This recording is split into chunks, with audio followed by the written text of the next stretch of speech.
I was reborn as a sword. For hundreds of long years, my blade passed through the hands of countless masters. The cold, bloodthirsty steel of a bygone era, I was wielded by knights, and I turned them into heroes whose names would go down in history. But among all who ever held my hilt, one stood above the rest. I had found my comrade in arms. Together, sword and master roamed the world. My blade glowed with a brilliant green aura. They faced a colossal monster, our combined strength shattering both bone and cast steel. They climbed the frozen mountain range where frigid winds tore at the sky and challenged the white dragon. With a single earth-shattering strike, the dragon's head was severed. Its colossal body collapsed as the knight stood there. In triumphant glory, we traveled the world together, achieving deeds none could match. Time flowed like a river, and my comrade in arms became the king of a kingdom. A golden age was born from my blade, and I, along with the legend of Ruhan the Dragon Slayer, was now a sacred relic resting in silent majesty within the palace. My golden hilt and green gem glittered under the solitary lights. Please take care of my descendants. That was my comrade's final wish as I was passed down through his bloodline. However, the silence of the relic room was shattered by heavy, crude gasps. Why is it so noisy? The ancient spirit within the sword awoke from its long slumber. Ugh, how annoying. What insolent fool is shaking this body of mine? A large, fat, sweaty hand gripped my hilt. My vision cleared to a grotesque sight. An obscenely obese young man with blonde hair, his face contorted by greed and arrogance. "From now on, the master of this sword is me!" the fat slob yelled, spittle flying. A man stepped forward, trembling. "Your Highness, that is a relic that no one but His Majesty the King is permitted to touch. Please return it to its place." The sword's consciousness recoiled in horror. What? This pig is a prince. It immediately scanned the status panel that appeared in its mind. Adrian Leonberg.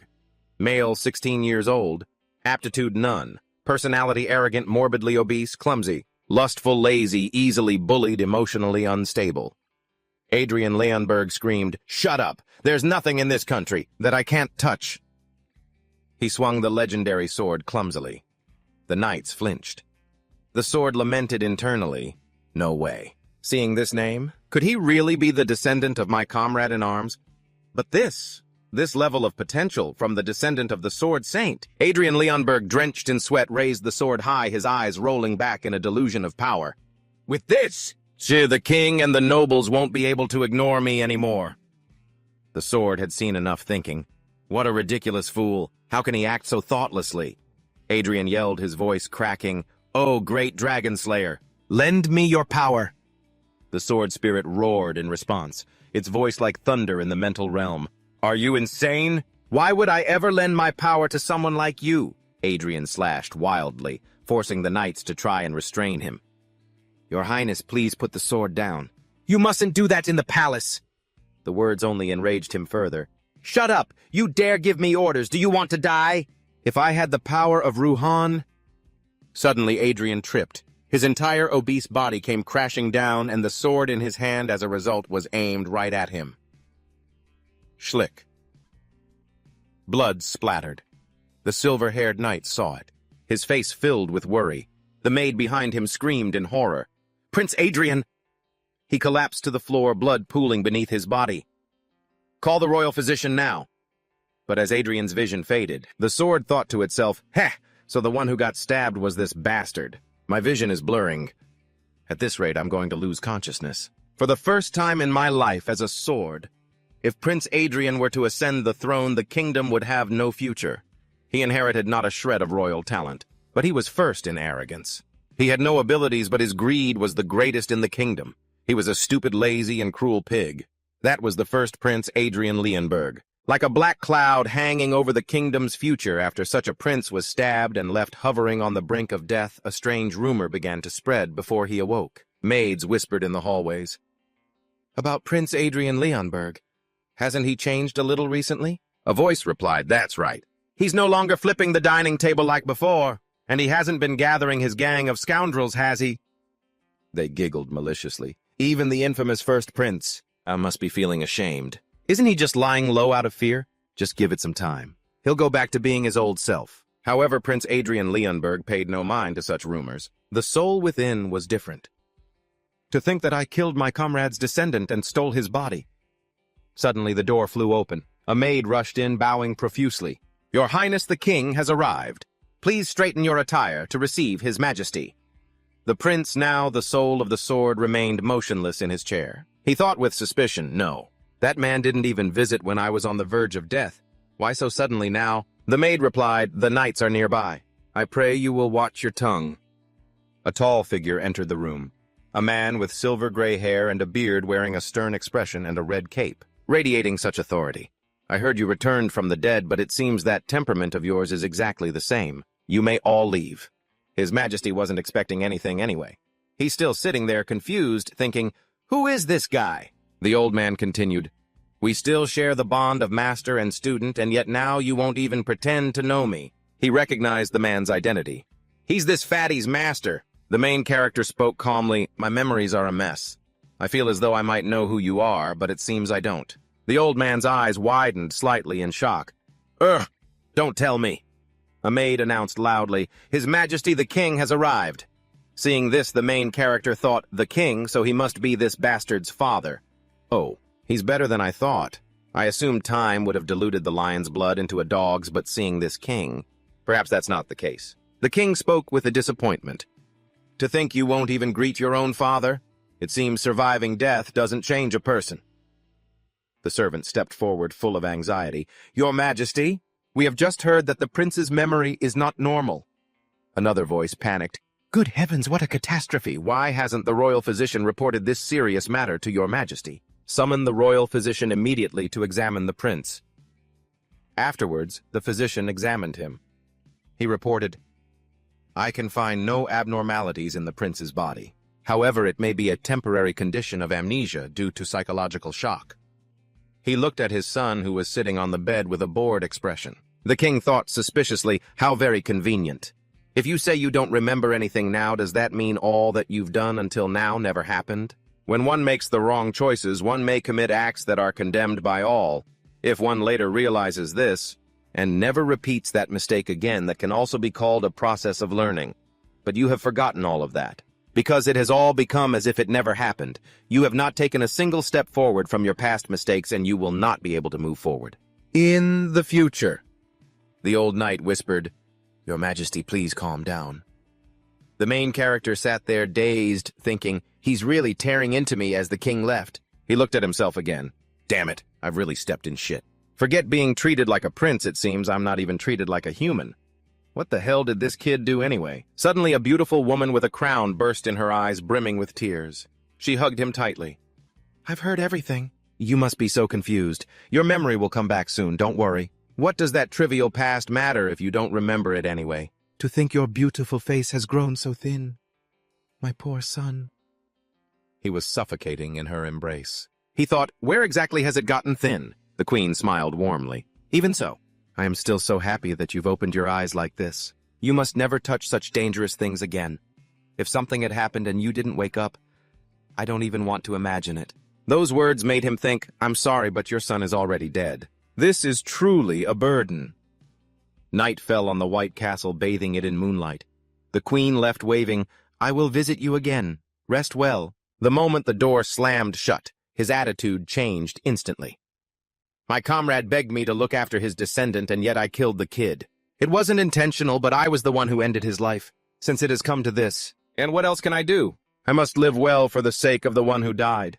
Reborn as a sword, I spent my life cleaning up after others. Now I'm in a fat, talentless body. But that's fine. I just need to build up my power once more. Do you have any idea how many children I've raised? First, I need to practice my magic." He closed his eyes and took a deep breath. Green energy began to swirl around him as mana flared up, enveloping his body in a green aura. It grew in intensity, illuminating the dark room, but suddenly the energy flickered violently. Andrian gritted his teeth, sweat pouring down his face. Ugh! The green flames vanished into thin air. He looked shocked. "The mana has been dispersed. This body can't handle it." He refused to give up. Once again, he gathered the energy. His face turned red from the strain veins popping. Once again, green flames erupted from his hands, but they were unstable. The energy exploded outward. He fell to his hands and knees, panting heavily. He stared at the floor, horrified and exhausted. What the hell is this? What kind of body is this, anyway? Andrian thought to himself, if only I had my original body. With a constitution like this, I could have easily fixed it by forcing mana into it. Suddenly, a rhythmic knock on the door interrupted his inner turmoil. A person in a maid's uniform entered the room, bowing respectfully but with a slight tremor. Your Highness, please forgive my intrusion. This is a tonic sent by Her Majesty the Queen herself. It may taste a bit bitter, but it will be very good for your body. Please consider Her Majesty's sincere intentions. The maid flinched, sweat dotting her forehead, steeling herself for a violent reaction. I hope he doesn't throw the bowl like last time. She vividly recalled the memory of the prince throwing a tantrum, screaming, I told you I wouldn't drink any medicine. But this time was different. Adrian's eyes widened as he stared at the bowl. He recognized the energy emanating from the liquid.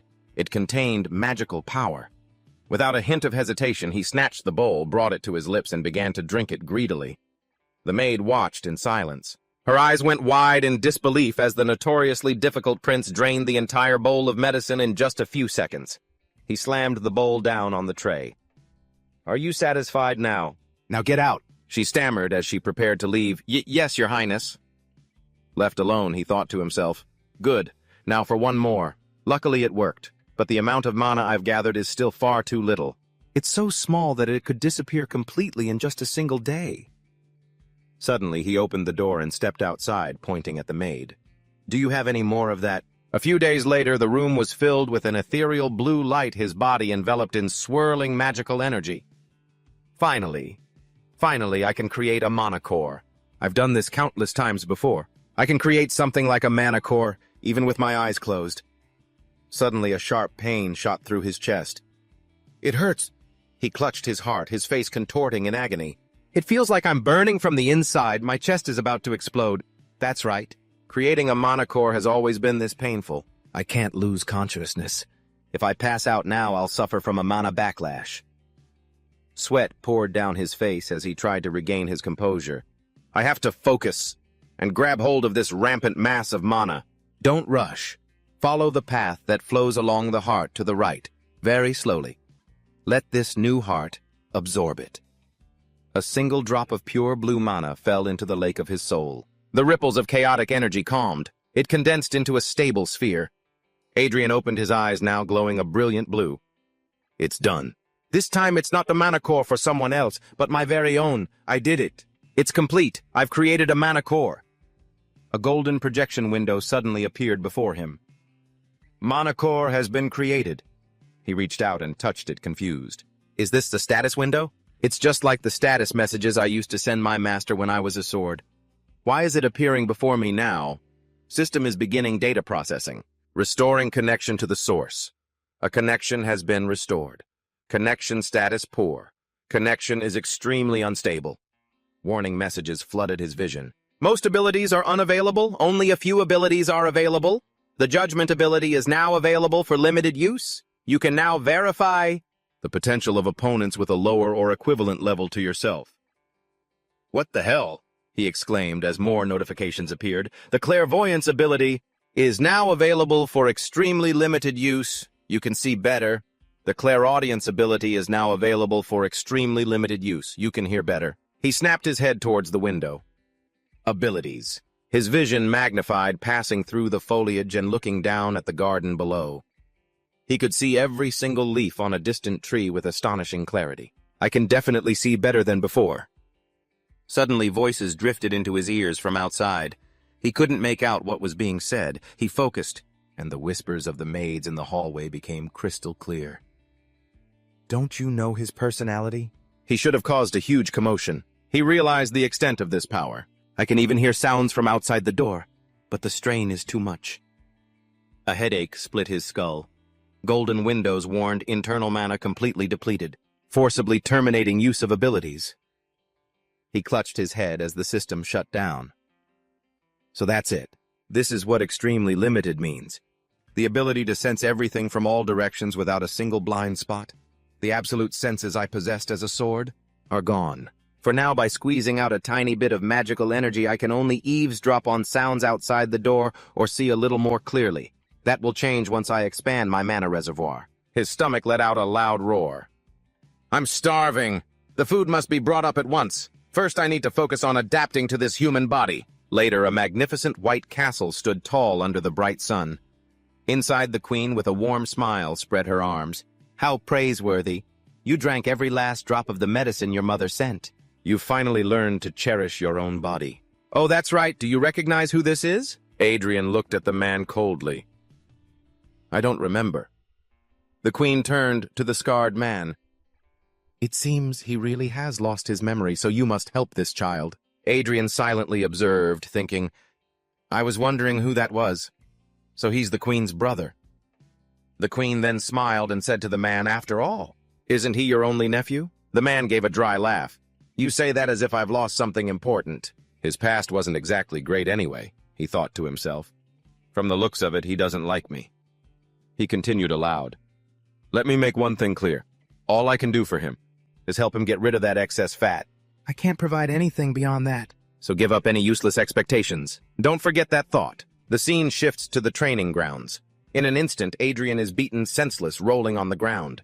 From that moment on, he glares at the boy with murderous intent. You're eating, you're breathing, you will need my permission for all of it. If you expect to be treated like a prince, then give up right now. Go on, try your best. You never know. I might just change my mind and teach you a little something about our family's secret sword techniques. He gritted his teeth, feeling deeply insulted by that attitude. How ridiculous. You want to teach me? Teach the man who was once the trainer for the undefeated knights, the master of the founding king who built this nation. Teach me, he continued. Seeing your fat jiggle like that, you must be furious. Adrian stood up. Uncle, let's make a bet. Within half a year, I will make you acknowledge me. He told himself he had to shatter that arrogant look in the man's eyes. He smirked confidently. If I fail, I'll do whatever you say. However, if I succeed, you must grant me one request. The man smiled like a predator eyeing its prey. Interesting. Very well. I should at least have something for entertainment. Suddenly, he gasped for breath, his body feeling slightly different. I talked a big game, but... His eyes widened in panic. This damn body. I'll have to use mana. Green energy erupted around Adrian. First, I'll focus on burning off all this body fat. He stomped on the ground with explosive force, his heavy body moving with unnatural speed. The man's eyes widened in genuine shock. Oh, that kid. Don't tell me. His hand shot out and grabbed the boy. You actually managed to create core magic. He stood up straight, feigning innocence. Oh, this. He held up a hand wreathed in green flame. Yes, I succeeded in creating it not too long ago. What's wrong, Uncle? Regretting our bet already. His expression shifted from shock to fury. What were you thinking creating core magic? No, forget that. Where the hell did you learn that method for training core magic? Looking at you, it seems you don't even know what you've done wrong. Core magic is a crude technique that only low-level mercenaries learn. The words left him stunned and he blurted out, What? His face was a mask of pure shock, his eyes wide and vacant as sweat dripped down his neck. He couldn't process this information. What do you mean? The man replied coldly. It'll be faster if you see for yourself. With a fluid movement, the Count raised his hand. Green energy swirled around it, forming a perfect, brilliant circle. Watch closely, Adrian. He analyzed the scene internally. Magic in the form of a circle. Suddenly, a giant blade of green energy shot out from the Count's hand, slashing through the air with terrifying power. The wind pressure alone nearly knocked him off his feet. He explained about the modern era. Times really have changed. Have you ever heard the phrase, a difference in class? Eris possesses the ability to shatter the sword aura produced by core magic. Furthermore, training in Eris is far easier and more stable than maintaining a core. That's precisely why those who stubbornly clung to core magic techniques completely collapsed 100 years ago. In this day and age, no one is interested in using core magic anymore. The scene shifts to a short time later where he is engrossed in reading a book, Basic Theory of Eris. Times really have changed. Mages use circles while knights weave chains to gather mana. A knight's rank is divided by the number of chains woven single chain. Double chain, triple chain, quad chain, and pentachain. He lowered his hand, thinking to himself, I guess it's not complete and utter nonsense. Anchin Gen. I feel like I've heard that name somewhere before. Somewhere. His eyes widened as a memory from centuries ago surfaced. A rugged man in a dark cloak stood in a blizzard holding a glowing sword. A long, long time ago, a voice from the past rang out. "So you're the famous sword saint. My name is Sword Demon Anchien-gen. I've come to see who is more worthy of the title Sword Saint." He realized the connection. There was once a guy who came looking for me using some strange techniques. It wasn't swordsmanship, nor was it magic. Man, that name sounds familiar. What ended up happening to that guy anyway? The scene shifts to the next day. As he was preparing to train, the Count's voice rang out. "You read that book all night, didn't you? You realize it now, don't you? Just how foolish your choice was." He spoke up immediately. "Father, I don't feel I've made the slightest mistake." The man sighed. "You either don't understand the situation or you just don't want to admit it." He clenched his fist. The green flames flared more intensely. "You see, not all core magic is the same. The phrase, a difference in class. Have you ever heard of it?" The Count looked down at him completely unimpressed. "I wonder what the hell you're blabbering about. I occasionally see fools like you among the mercenaries, the kind who delude themselves into thinking they're some kind of hero. For centuries, do you know what happened to all of them? They all faded away, unable to even surpass 2 chains. If you think you're any different from them, then try defeating a double-chained knight. When you do, I will become your guardian just as your mother wished." He smirked in response, his confidence unshaken. "Having you as a guardian? Would that really be good for me? I'm not so sure." The wind swept across the training grounds as the atmosphere grew tense. "Did you just question my qualifications to be your guardian? I am the Count of this kingdom, commander of the Northern Forces, master of the Black Spear Brigade, and one of the 5 Silver Lions who serves the king. A man who has woven 4 chains. A 4-chain knight. Belvin Hess. That is the name of the man who will stand behind you. Are those qualifications sufficient?" A warning. Green energy trailed behind him like a comet. He gritted his teeth, his face contorted with effort. Immediately, the guards standing by drew their swords to protect their master. "Stand back." The Count's aura sent shockwaves through the dust cloud. The Count looked down at his struggling nephew, his eyes a mix of amusement and warning. "You'd better not go back on your word later." A moment later, Adrian collapsed onto the cold stone floor of his room, his body completely exhausted. He lay spread-eagled, his chest heaving as he gasped for air. "I almost died." A voice interrupted his recovery. "That's enough for today." His words echoed in his head. The Count had smiled, a dangerous glint in his eyes. "To think you would dare challenge me, believing you would gain my acknowledgement, and with that kind of courage alone. What, a double-chained knight? You'd be lucky to even defeat a single-chained knight." Inside the palace, an exhausted Adrian muttered to himself, "That devilish bastard." He opened the door to see a man with round-rimmed glasses. "My prince, I have been waiting for you." His eyes widened. The royal physician. "Why are you here?" he thought in a panic. The physician bowed his head deeply and humbly. "It is an honor that you remember a lowly person such as myself. The Queen has ordered me to treat you with healing magic." "Now, your highness, this way!" Adrian shouted, his face pale with horror. He shoved the bewildered doctor toward the door. "Ah, no, I don't need it. Get out now." Slam. He forced the doctor out. He leaned against the heavy door, panting. "Are you trying to make all the hell I went through today meaningless?" The scene then shifts to a luxurious dining room. The door opens. "Brother, are you here?" Adrian froze mid-bite. Standing in the doorway was a handsome man with wavy brown hair. Adrian looked at him and thought, "Who the hell is this guy?" A nearby knight leaned in to announce, "That is the 3rd prince, my lord." He wondered to himself, the 3rd prince. That guy. The 3rd prince walked in. "I heard you had an accident, brother, but you look healthier." And then I thought, what a shame. Adrian ignored the snide remark and continued shoveling food into his mouth. "So, what do you want? Did you just come here to pick a fight? Surely a prince has better things to do, right?" The 3rd prince's expression immediately darkened, his eyes flashing with suppressed malice. "Says the fool who stabbed himself with his own sword. And you have the nerve to talk?" He regained his composure, his gaze still fixed on Adrian. "There's the matter of you fighting a double-chained knight. About that, what would you say to me being your opponent?"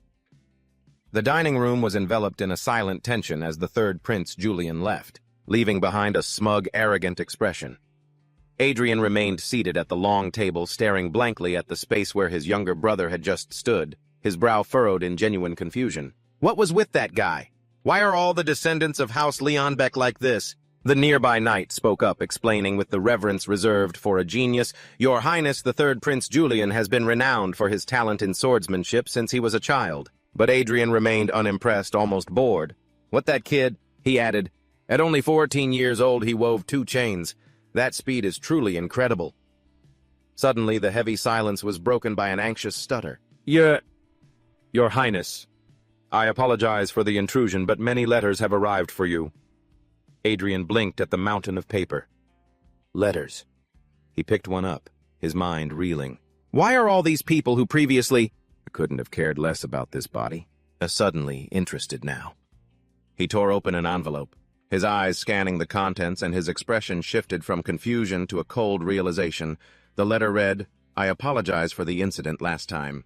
Your Highness, I humbly request a duel. If you are still having trouble finding a training partner, please grant me the first opportunity." The implication was painfully obvious. A dark scene flooded Adrian's mind. They're vultures circling a corpse. He realized the truth. In short, this is a chance to legally beat the crap out of that bastard. Adrian lowered the letter, a vein pulsing on his temple, but then a twisted, cunning smile spread across his face. "It seems I've become quite an easy target." The maid whispered, Yes." Adrian gave an order, his eyes gleaming with a predator's light. "These people who just sent this pile of letters, write down every single one of their names for me." The scene changes to a stone-paved training ground under the harsh sun. A crude wooden sword falls at Adrian's feet. The Count stood looming over him. "Pick up the sword. For this bet to be valid, you have to at least know a little about swordsmanship, right? I don't want to hear any excuses about you losing because you weren't taught the basics." Adrian grumbled to himself as he knelt to pick up the weapon. "You could have just handed it to me." What a disagreeable personality. He grips the hilt of the sword and lifts it. A jolt of electricity runs through his entire body. His eyes fly open so wide they're almost all white. "My pupils are trembling. My muscles ache." His body goes rigid in agony. The Count stares at him, stunned by the sudden reaction. "Wait a minute. You didn't receive any healing magic?" His face remains stern. "If you're a knight, Count, you should know this. Healing magic only restores muscles to their original state. It doesn't strengthen them." The Count sighed. "All right, then. In any case, that's not what I intended to talk about today. I don't plan on demonstrating this many times, so watch closely. This is the technique that the Knights of the Kingdom learn, to build the foundation of the kingdom's training swordsmanship." The Count moves. In an instant, he vanishes, leaving only an afterimage of his blade slicing through the air. Multiple slashes occur at once, forming an illusion of blue light. A blast of wind pressure erupts outward as the Count finishes his form in a perfect stance. Adrian is sitting on the ground, jaw agape, looking up. His eyes reflect the residual energy. "You just said. That's the sword-style knights learn to build their foundation." The Count sheathes his sword. Because it's a training swordsmanship, it may lack sharpness, but it's faithful to the fundamentals. There's no better style for learning the sword. Considering your talent, it might be too much for... Ha ha ha. A low chuckle escapes Adrian's lips. It grows louder as he stands there, clutching his stomach and laughing heartily at the sky. The Count looks at him as if he's finally lost his mind, but Adrian isn't laughing at the absurdity of the situation. He's laughing at the irony of history no matter how much time has passed. The great swordsmanship that once beheaded a frantic dragon is now being treated as a mere training technique. The Count adds, "Of course, this alone won't be enough to win the bet. After you've mastered the basics, you can ask the Queen to hire another teacher or..." Adrian cuts him off decisively. He hoists the heavy wooden sword onto his shoulder. A fire of determination burns in his eyes. "There's no need. I won't learn any other swordsmanship because this is more than enough." The Count looks back skeptically. "Suit yourself." Adrian grips the hilt. He swings the sword. The swing is slow, heavy, and pathetic. The sword wobbles in midair.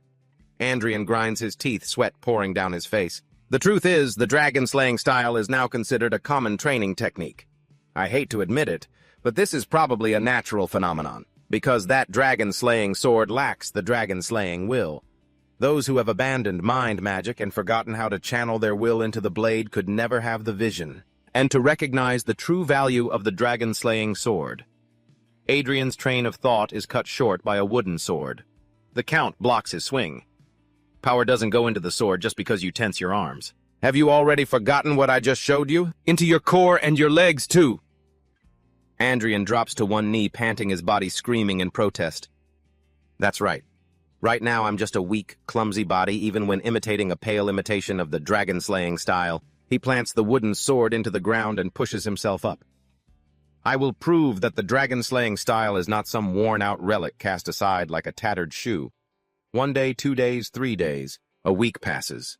The layers of fat on his body begin to shift, tightening under the relentless pressure. And a month goes by. In the darkness of his room, Adrian meditates. A radiant blue sphere of mana glows between his hands. His face is slimmer, his jawline beginning to show.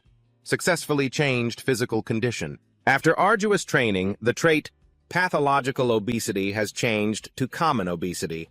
Metabolism has become more active due to the change in physical condition. The clumsy trait has disappeared. Training efficiency has increased significantly. Your physical condition has changed after continuously accumulating mana. The mana sensitivity disorder trait has disappeared, and the mana sensitivity trait has been acquired. I swing the sword more naturally than a month ago. The wooden sword cuts through the air with a high-pitched whistle. Swoosh! The Count shouts from the side, "Stop!" Adrian's eyes glow with a strange blue electrical current. He doesn't hear the command. Stronger than yesterday. More perfect than a moment ago. The Count roars, "Didn't you hear me say stop?" But he had already entered a trance-like state. He raises the wooden sword high. It groans under the tremendous pressure from his grip and the mana flowing into it. Crack! The wooden sword shatters. Rain begins to fall, turning the training ground into a slippery mud pit. The sky darkens, illuminated only by flashes of lightning. The Count stands and watches. He sees blood dripping from the prince's hands, mixing with the rainwater on the cold flagstones. Adrian blinks, suddenly snapping out of it. His blue eyes are wide with exhaustion. The thick wooden training post is split apart. It has exploded outward as if struck by lightning. The delayed reaction from his final slash has manifested. The Count rushes forward, grabbing Adrian's shoulders. "You idiot, training on a day like this! If that were a real sword, you wouldn't have gotten away unscathed. The information system reports you have fully awakened from a state of extreme focus. However, the body still remembers that feeling of reaching its limit." Adrian stares at his own hands, numb with pain. The new trait, hyperfocus, has been acquired. A weak, delirious laugh rises from his throat. "Ha ha! If I focus like that again, I might actually get struck by lightning and die." Thump, thump. His legs give out and he collapses unconscious. The panicked knights shout, "Your Highness!" But the Count catches him. He looks down at his nephew's face, now peaceful despite the harsh training. The contempt that once filled the Count's eyes is gone. In its place is a complex mixture of concern. This stubborn brat. Adrian slowly opens his eyes. He sits up, thinking to himself, "Was I unconscious?" He rubs his head, pondering. "I must have underestimated the limits of this body. When I was a sword, I achieved everything possible. Unsung war hero. Sword saint, king of mercenaries, the founding king who led wars to glory, elevating both body and soul. I guided the heroes of Gruhan, but that memory is tinged with a hollow realization. A circle of light illuminates the loneliness of his former existence. He was a wise advisor and an excellent teacher, but an existence that was forever a third party. He looks down at his own human hands, rough-scarred and trembling from exhaustion. That is why I have swung my sword, until I reached that realm. Intoxicated by the feeling of making every drop of sweat and the fruits of my labor my own, at this rate, this weak body will soon collapse. I need to balance my mind and body." Time passed in the silence of meditation and focus. It's been over a month since I formed my mana core. I've gathered quite a bit of mana since then, so I should be able to move on to the next stage soon. A notification window appears. 4. Through persistent effort, you have successfully accumulated mana to a certain level. Your body can now withstand a little more mana. Your mana core has expanded. Your body can now withstand a little more mana. Your physique has changed. Due to the expanded mana core, Adrian's eyes snapped open, shining with an intense blue light. It's done. Now then, let's see. With a deep breath, he swung his sword. A notification popped up. You have reached the level of swordsmanship. You can now use the most basic level of aura. With this, I can handle the basics. Many days later, the castle courtyard bustled with knights and whispers. The Count looked at Adrian and said, "A rumor is spreading throughout the kingdom." He immediately asked back, "A rumor?" Count Belvenhart looked completely exhausted and annoyed. "It's about your bet." "Ugh, that bet. Even I'm getting fed up with it. Wouldn't it be better to just quickly find a dueling opponent, Count?" Adrian looked up unbothered. "Oh, that. As for my opponent, I've already decided who it will be. An image of his younger brother appears. More importantly, Count, it will be difficult for me to face a double circle right away. So how about I fight a few single circles first?" The Count replied, "That's up to you." "Yes." Then he turned to a knight. "Cax, how is that matter I asked you about?" Cax bowed and presented a folder. "Yes, your highness. I have arranged it as you requested. This is the list of those who have sent you duel requests. However, your highness, are you planning to spar with them?" And Adrian immediately replied, "So what if I am?" Cax's expression darkened.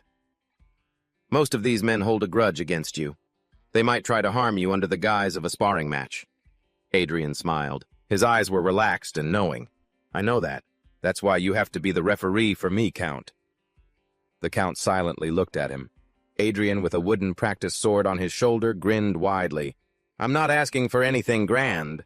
Just make sure no one dies during the match. You can grant me a favor that small, can't you?" A few days later, on the day of the first match, the blazing sun beat down on the palace. A young, brown-haired man walked towards the gate, sweat drenching his face as he mumbled, This is the first prince's palace, where that bastard lives." He clenched a piece of paper, his face a mask of anger and anxiety. A notification board introduces him. Taylor Tellum, the second son of an ordinary baronial family. A few years ago, the scene shifts to a luxurious ballroom bathed in golden light. A younger Adrian, fatter and drunk, laughing maniacally, pointing a greasy finger at a shabby noble family. "Look at that mess, from their clothes to their attitude. He reeks of a country bumpkin. Look at him all giddy just because he got to come to a royal party." He thinks to himself, "My father and my brother suffered an indelible insult from that damned prince. Our family's honor was dragged through the mud, and my father and brother became the laughingstock of the aristocracy to this very day. Adrian Leonberg, today I will make you pay dearly for that day." He enters the arena where Adrian is waiting, flanked by the imposing figure of Count Belvenhart. Taylor gives a stiff bow. "I offer my greetings to the prince. First Prince Adrian Leonberg." He draws his sword with a sharp ring of steel. "I am Taylor, second son of the Tellum family. I am a single-circle knight apprentice, and a practitioner of the Tellum family's swordsmanship." Adrian looked at him with a bored, emotionless expression, then gestured. "Good heavens. Why so formal for a sparring match? It's not even an official duel. By the way, is he really a knight? He looks incredibly weak." Taylor's face twitched with anger. "Just as the rumors say. He's rude, arrogant, doesn't know his place, and is ignorant." "Enough!" Count Belvenhart's deep voice cut through the tension. He stepped forward, his authority absolute. "I understand how you feel, but the match hasn't even begun. Withdraw your intent." Taylor was startled, his face lighting up, as if meeting a celebrity, realizing he had gone too far. "Count Belvenhart, it is a pleasure to meet you." Then the Count looked at Adrian. "You should have behaved better in the past." Adrian looked away, annoyed. "Geez, always bringing up the past everywhere all the time." The Count raised a hand. "Both of you to your positions. The match begins." Taylor covered his body in a stream of aura, a faint blue color. He moved with dizzying speed, leaving streaks of light as he dashed around the arena. Instantly, they clashed their blades, locking together. Metal ground against metal. Taylor glared at Adrian, his eyes filled with tension. Adrian's expression was calm, almost indifferent, as he blocked the blow with a simple, efficient movement. He commented, "Too many wasted movements." Taylor's eyes widened in shock. "Huh!" He saw Adrian still standing firm with ease. "This is the Manacor." Suddenly, he was sent flying back and blurted out, "A Manacor can't possibly block a mana circle." Adrian replied casually, "Is it because you only have one circle? I just felt a slight tingle in my hand." Suddenly, a low vibration emanated from Taylor's weapon. The knights watching from the sidelines took a sharp breath. "That sound from the sword, could it be?" Count Belvenhart's eyes widened in disbelief. "Impossible!" A sword's cry. Taylor charged. He charged again, screaming in desperation, "Impossible!" He swung his sword down with all his might. Adrian blocked it again. Sparks flew. After an intense struggle, it was clear neither of them could be taken down. Adrian, slightly tired, thought to himself, "They say a sword's cry is incompatible with psyche magic." That's definitely true. I feel like the magic could backlash at any moment. However, he looked up at Taylor, who was panting with rage. Taylor's face twisted into a mask of pure malice. "You said you were the second son of Baron Thelheim." "Right?" Adrian raised his sword, his demeanor changing. "You need to cool your head a bit." The scene shifts to Adrian's inner world. Darkness surrounds him. Breathe. Focus on your senses. Awaken. Whether a demon sword, a holy sword, or any other name. My soul's psyche magic has accepted a colossal will. A color has been painted onto the colorless psyche magic. The dormant dragon slayer's will has awakened, the sword's memories from its last use, and the essence of a heart forged to kill dragons returns to the arena. The blue aura surrounding Adrian shifted to a blazing, bloodthirsty red. The dragon slayer psyche magic has been activated, forged to kill dragons. This is the true power of the dragon slayer sword. The energy erupted upwards, forming a terrifying pillar of red fire. The silhouette of a dragon appeared behind Adrian, its jaws wide in a silent roar. It silently made his opponent tremble. Count Belvin's face turned pale, his composure completely shattered. "Stop!" But it was too late. Adrian lunged forward, his eyes gleaming like a demon's. The sword carved a great red arc of destruction. Before the match, a memory flashed through his mind. "Count, there's something I need to ask you before we spar. If it looks like I'm about to kill my opponent, you have to stop me then, okay?" Back in the present, a blinding explosion of blue lightning erupted as the Count intercepted the attack. The fierce resistance from his intervention created powerful shockwaves, shaking the stone floor. Adrian was thrown backward. The surrounding knights, who had been watching in stunned silence, rushed forward with their swords drawn. They surrounded the Count in a panic. One knight yelled, his voice trembling, "Count Belvin, what have you done?" Depending on the circumstances, you could be charged with attempted regicide. Adrian struggled to his feet, his vision blurring and his head spinning. He commanded, "Stand down." I asked him to do it. The knights gasped. "Your Highness." Adrian's inner thoughts were a chaotic mix of confusion and pain as he stared at his trembling hands. I did ask him, it's true, but I didn't tell him to knock me unconscious. Thud. His eyes rolled back and he collapsed face first onto the floor. Darkness enveloped him. The knight's voice echoed, "Your Highness." Time passed in a void of deep blue energy. Inside Adrian's body, his psyche magic beat with a struggling rhythm, trying to contain the power that had nearly torn it apart. Adrian woke up with a gasp, sitting bolt upright in bed, his nightshirt drenched in sweat. He clutched his chest. He felt the steady rhythm inside him. I really thought my psyche magic was about to shatter. His power is on a completely different level from some no-name red knight, and I took a direct hit from it. Luckily, it seems there are no long-term side effects. But anyway, in the end everything turned out fine. I won the match after all. The door opened, casting a long shadow into the room. "What are you smiling about?" The Count stood there. His figure was imposing in the light from the hallway. Adrian asked, "What brings you all the way here, Count?" Adrian asked casually, though he could feel the tension. The Count stood looming by the bed, his expression a mixture of anger and confusion. "What in the hell was that? What was that unholy swordplay? I never taught you a style like that." Adrian looked straight into his eyes without flinching, his own blue eyes calm. "I was simply being true to the nature of the sword." The Count stared at him, stunned into silence. He thought to himself, talking about the nature of the sword when the kid's never even been in a real battle. The room seemed to darken as the Count spoke his next words. "So the nature of the sword as you see it is killing intent. As crude and unpleasant as it is, that is also a truth." Adrian looked at him surprised. "That's unexpected. I thought you were going to lecture me about how the path of the sword is its own perfection or something, and then ramble on for a while." The Count smirked, a rare expression of a soldier's pragmatism. "I am a soldier, not a knight. I walk the path of victory, and not the path of righteousness. However, your swordsmanship has gone too far.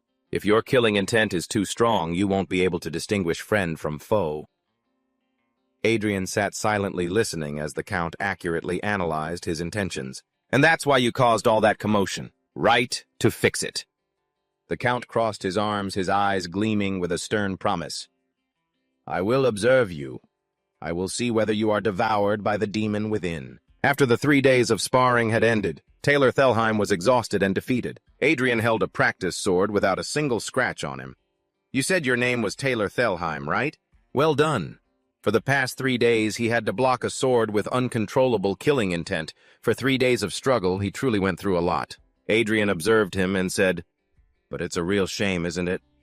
You would have felt much better if you could have at least beaten me once, but you couldn't." Taylor stammered, unable to refute it. Adrian turned to a maid standing nearby. "Bring that over here." The maid came forward, struggling under the weight of a large wooden chest. Seeing this, he asked, "Prince, what is this?" With an unusually serious expression, Adrian said, "I heard I did some terrible things to you in the past. I don't know if this will make up for it, but take this back to the Baron for me." Taylor held the chest stunned. Adrian scratched his cheek awkwardly. "It's not much, just some gold and a letter. Now go on. Travel safely." As Taylor walked towards the gate, his figure blurring into the brilliant sunset, he shouted, "Thank you, Prince." Adrian thought to himself, "I'm under no obligation to clean up the mess that bastard made, but still, if you're going to make someone work, you should at least pay them properly." A few days later, the kingdom was rife with rumors. The majestic white castle stood tall under the blue sky, but the whispers in the gardens were filled with malice. "The damn prince's sparring match has become the talk of the kingdom. His arrogance has dug his own grave. The first prince will surely pay dearly for his past transgressions. I wonder how much humiliation he'll have to endure." However, confusion soon set in. As the days passed, the news everyone was waiting for never came. Even after waiting for many days, the expected news did not arrive. Instead, positive rumors began to spread. "Oh, you ask how the duel went," said a knight in gleaming golden armor. "Well, it seems there was some misunderstanding. The first prince isn't as bad as the rumors say," a green-haired man added. "Both sides tried their best in the duel, and that was that." The blonde-haired man laughed. "Threats, I've only just come to realize the prince's sincerity." Those who were expecting malice were horrified. "What is this? The royal family must have paid them to shut up." Bam! Adrian slammed his fist on a wooden barrel. "Paid them to shut up my ass? He's only quiet because he's ashamed he lost to me. These nobles, don't they have anything better to do? They should be doing something useful with their time." The count smirked. "Do you really have any room to talk?" Adrian spotted Cass passing by and grabbed his shoulder. "Hey, when you go out, make sure you spread the results of the duel too." "Got it." Terrified Cass nodded frantically. "I'll do it." Adrian watched him run off satisfied. "The rumors should die down now, right?" A maid looked at him worriedly. "There's a rumor that the prince threatened him to falsify the results of the duel." "Right." Adrian stared into the void. His face darkened with frustration. "Forget it. Forget all of it. I'm just going to train, okay?" He swung his sword, a huge arc of blue mana cutting through the air. He moved at a dizzying speed, blue flames trailing behind him as he spun and attacked continuously. The air vibrated with the power of his magic. He was a moving blur, drenched in sweat, his focus absolute as he vented all his frustration through his blade. Later, under the clear blue sky, Cass approached him, holding a file. Adrian asked, "How many more duel opponents are there?" Cass looked at the list, his expression serious. "The one coming today is the last one." Adrian caught his breath. "The knight apprentices aren't enough for me anymore." A knight continued, "Well, this last one is a knight who has truly mastered the sword. Someone who wasn't content with just polishing her family's sword techniques, but a talent who joined a knight order to train herself." Hearing this, he said cheerfully, "A knight apprentice of the Iron Lion Knights, you say?" The name echoed with considerable weight. Awen Kogan. The heavy wooden doors of the training ground swung open. The sound of armored footsteps echoed on the stone floor. A figure stepped in, bathed in the light from the entrance. An observer watched the approaching figure. "It's her, isn't it?" Seeing the emblem on the armor, another replied, "It has to be. The Rose of the Thorned Cliff, who has broken the heart of every man." The knights, whispering on the sidelines, blushed behind their visors. "She must be an absolute beauty. Just think, even a woman like that has come here herself." "In a way. The prince has some talent, doesn't he? Still, wouldn't it be hilarious if the prince got humiliated by her?" She stopped. A woman of breathtaking beauty was revealed. Her expression was cold, disciplined, and utterly unapproachable. The renowned Iron Lion Knights are one of the kingdom's top orders, famous for both their prestige and the skill of their apprentice knights. Awen Kogayan, a promising talent, had just been confirmed as an official member. The scene shifts back to reality, where Adrian stands with a panicked expression. Why would a genius like that? Come looking for me for a duel. The silver-haired knight with a doubtful expression delivered the harsh truth. There was a slight misunderstanding between His Highness and Lady Awen in the past. He immediately retorted, a misunderstanding like hell. Look at me, I'm sure I was the one who picked a fight with her. Just tell me, what the hell did I do back then? The maid hesitated, her eyes darting about nervously. Well, Your Highness, you harassed Lady Awen. Adrian's face went blank with horror. His eyes lost focus as reality sank in. This crazy bastard. A flashback began showing an obese, arrogant version of Adrian staring at Awen, at a younger Awen with eyes full of lust. He grabbed her by the shoulder. Your name is Awen, right? You really are quite beautiful, just as the rumors say. How about it? If you want, you can become my personal maid. A sharp, decisive voice cut through the air as Awen slapped his hand away. Prince, a knight is not your personal property. The fat prince's face twisted with humiliation and anger veins bulging on his forehead. You ugly thing! Back in the present, Adrian listened to the story with a soulless expression, feeling a little dead inside. That is what I was told, the maid said. That sounds exactly like the twisted pickup line of a rotten bastard. Yep, this is my karma. Because there's no way in hell anyone could look at her and call her ugly. She bowed with perfect military precision, her hand over her chest. It's been a while, Prince. You haven't changed a bit, I see. He replied awkwardly. I wouldn't say that.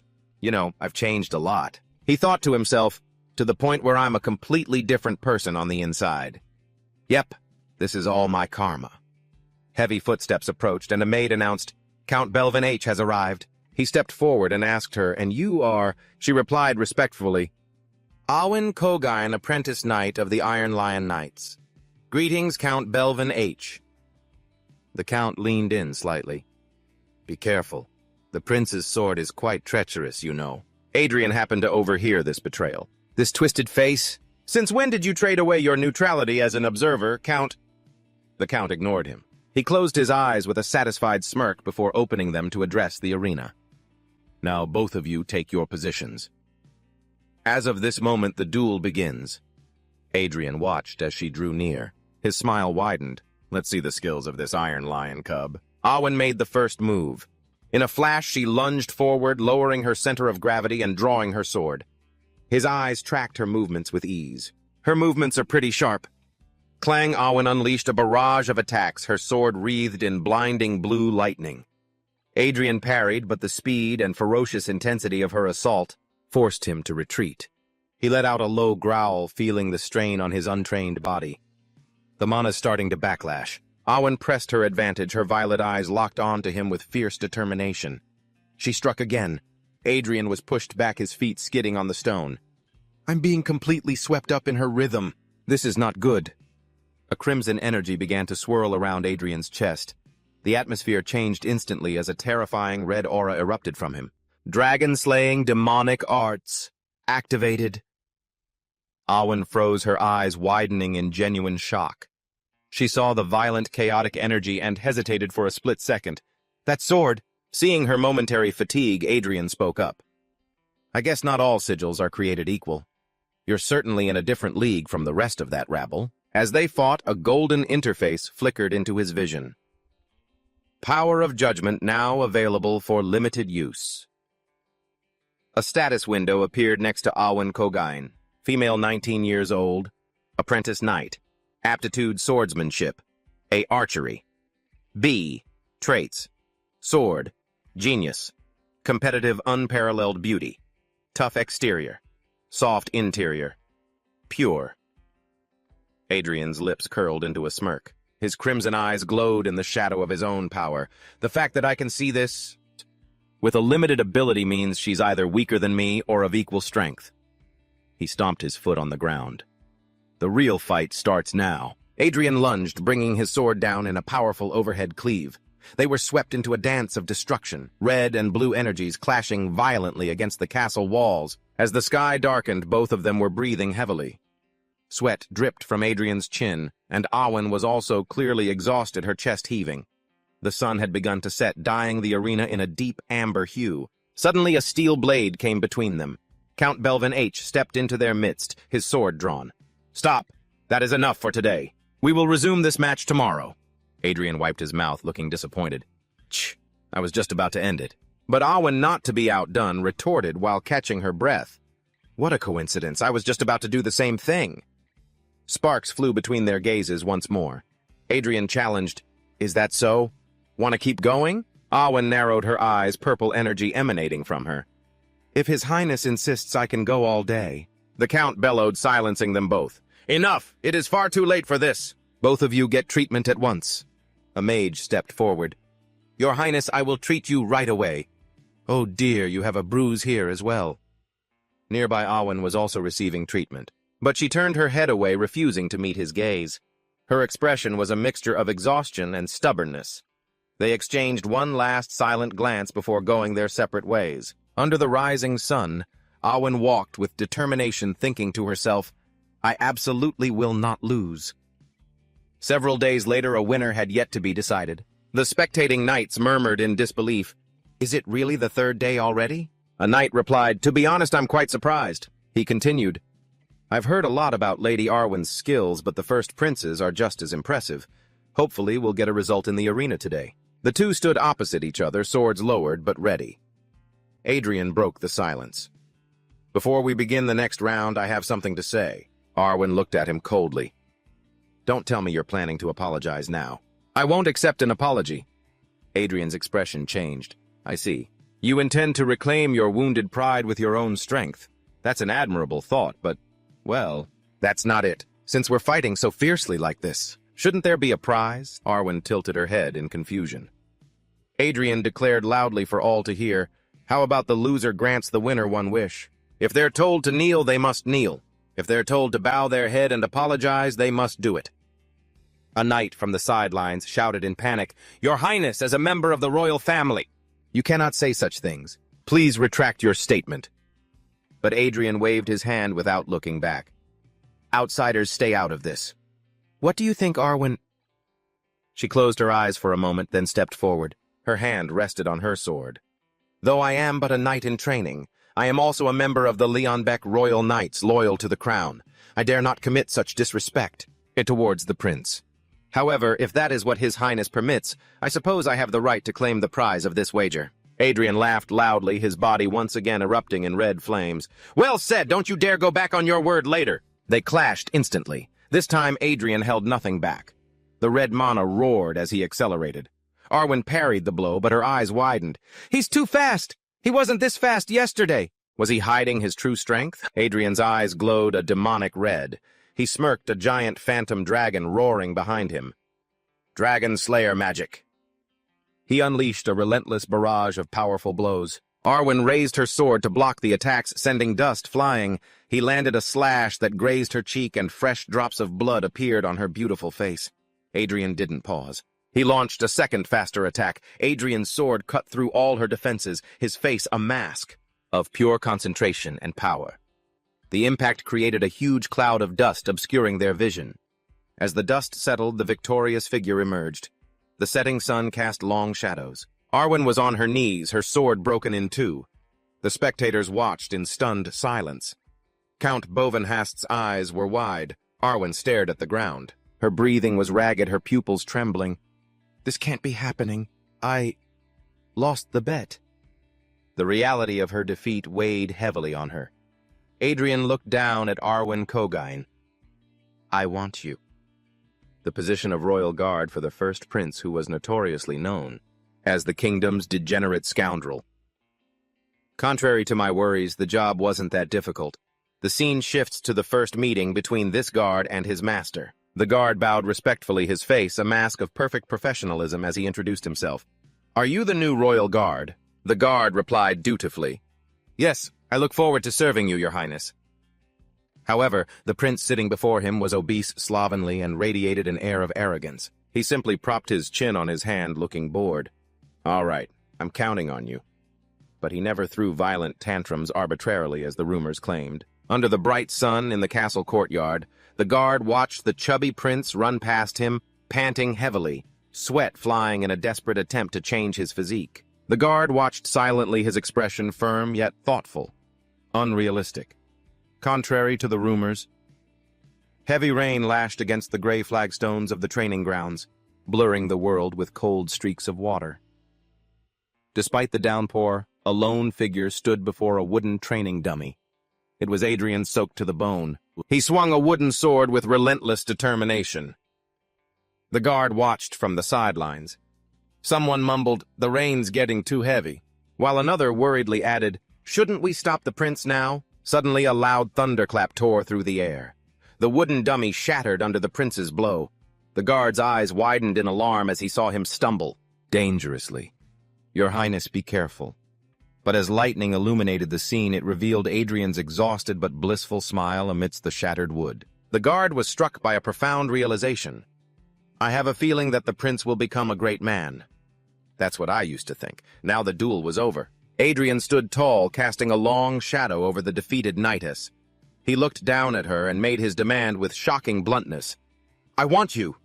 The reaction was immediate and chaotic. On the sidelines, the knights gasped in horror, their faces flushing red. "What?" one exclaimed, while another covered his mouth, whispering, "What a scandal." The guard, who had been watching with a stern gaze, had to swallow hard. Doubt crept into his mind. Did I misjudge him? Arwen, humiliated and trembling, looked up, her violet eyes wide with disbelief and anger as the prince's shadow fell over her. Is that truly what His Highness desires?" Adrian stood firm. He looked at the kneeling woman not with lust, but with a cool, appraising gaze. "Of course. As you are now. You're just an ordinary knight in training who can't even defeat a wretched prince. What I want is the potential and future of the knight named Awen Kogayan. Therefore, Awen Kogayan, become my knight.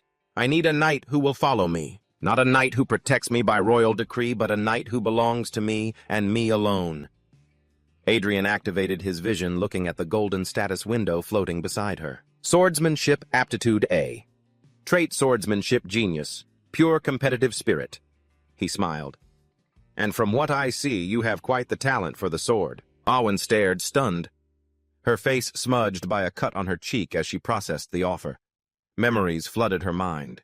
She was standing in a training hall, surrounded by men yet completely alone. I became the knight I always dreamed of being, but the whispers of others echoed in her memory. That child. The rumors are true. She's certainly got the looks.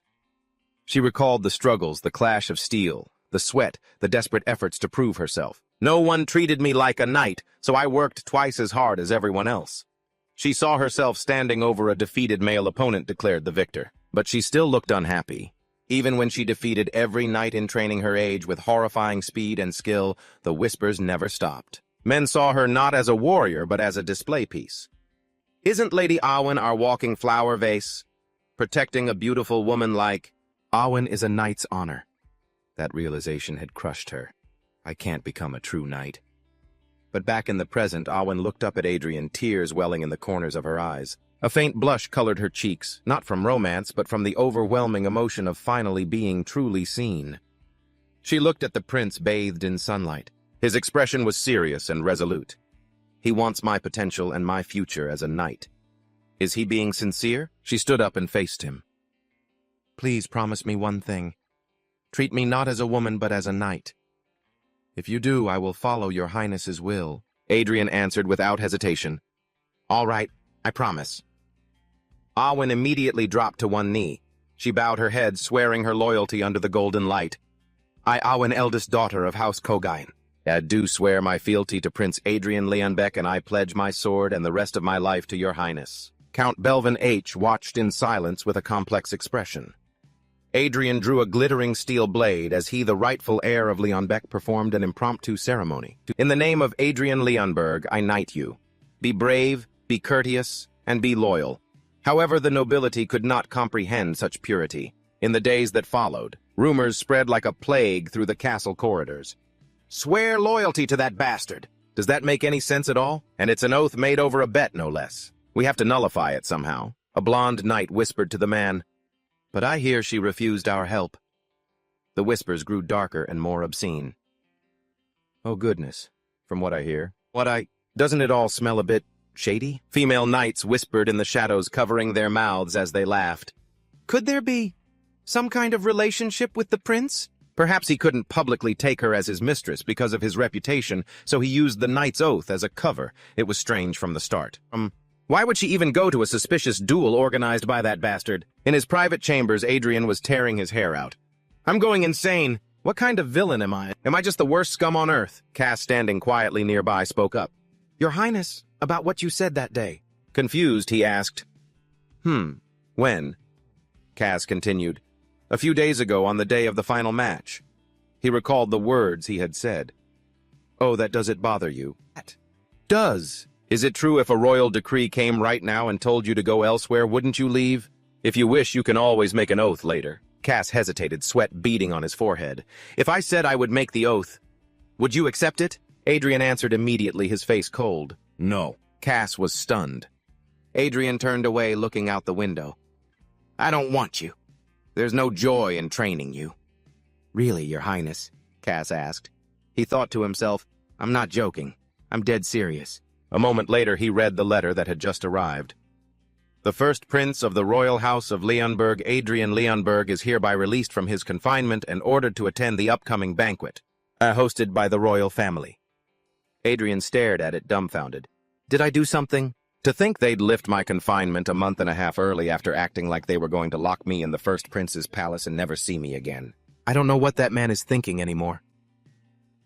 As he walked down the hall with Cass, Cass asked, Your Highness, are you not pleased that your confinement has ended? Adrian replied nonchalantly. I don't particularly care. Even if I leave the palace, I have nowhere to go, and no one to meet since I don't know anyone. A maid approached and stopped him. Your Highness, I just saw an invitation that arrived for you. Adrian blinked. An invitation? He took the letter. It bore a silver crest. Yes, this is it. He opened it and read, A social club for special young noblemen. The maid nodded awkwardly. It is a social gathering where you were once a member, Your Highness. Adrian pointed to himself, shocked. Me? He looked at the maid's uncomfortable face. Is it a strange place? The maid averted her gaze. Yes, for a woman like myself, the refined tastes of the young masters are truly incomprehensible. He shuddered as the truth dawned on him. So it's a gathering for drinking and womanizing. He crumpled the paper. Forget it, I'm busy enough with my training. Why would I go to such a useless gathering? But then his eyes caught the signature at the bottom. To the wise, brave, and profound Prince Adrian from your eternal friend Bernardo of the House of Leon. But Adrian paused. He brought the paper closer, his eyes narrowing. Bernardo. That's a name I remember. According to my uncle, they were the family that persisted with psychic magic until the very end, and ultimately fell into ruin 100 years ago. He spoke aloud. I suppose I should attend after all. The maid bowed. Understood. I will prepare your things. As Adrian looked down at the letter, clenching it in his hand, his inner monologue revealed his true motivation. I hope that family hasn't completely lost its pride. Time passes and the scene opens in a warm, sunlit dressing room. A tailor, his eyes gleaming with professional pride, clasped his hands respectfully as he admired his creation. Your Highness is the outfit to your liking. I didn't miss a single one of your instructions, predominantly black minimal patterns and an extremely simple design. Standing before the mirror was a completely transformed figure. The obesity that had once defined the prince had vanished, revealing a handsome, sharp young man with golden hair and piercing blue eyes. The tailor showered him with praise. And yet your authoritative presence is as magnificent as ever, Your Highness. Adrian examined his reflection. I really have lost a lot of weight. The tailor nodded vigorously. Your measurements have already decreased by more than half. I will also handle the attire for the palace banquet. I will begin at once. But Adrian raised a hand to stop him, a confident smile on his lips. No, wait a little longer. My measurements will have changed again by then. A few days after the confinement order was lifted, the scene shifts to the bustling streets of the capital. I'm on my way to that damned exclusive social club for young masters. Inside the carriage, Adrian leaned back against the plush red velvet seat and let out a long yawn.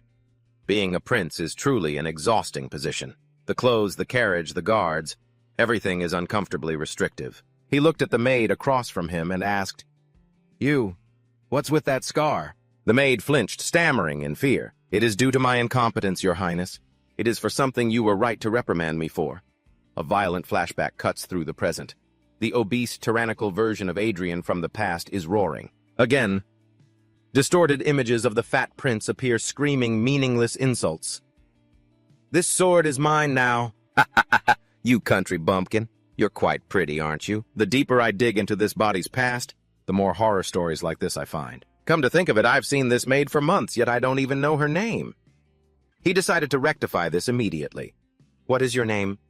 She jumped, startled. Her eyes widened in fear. "I am Adelia Bayan, your highness." Adrian froze. The name struck him like a bolt of lightning. Bayan. His expression turned serious. He touched his chin, thinking. That's a family whose name has all but vanished from the list of nobility. I never expected to hear that name in a place like this. In the distant past, when not even cities existed, let alone kingdoms among the various races of the continent, it was an era when weak humans were naturally plundered and slaughtered. There were those who put an end to that miserable history.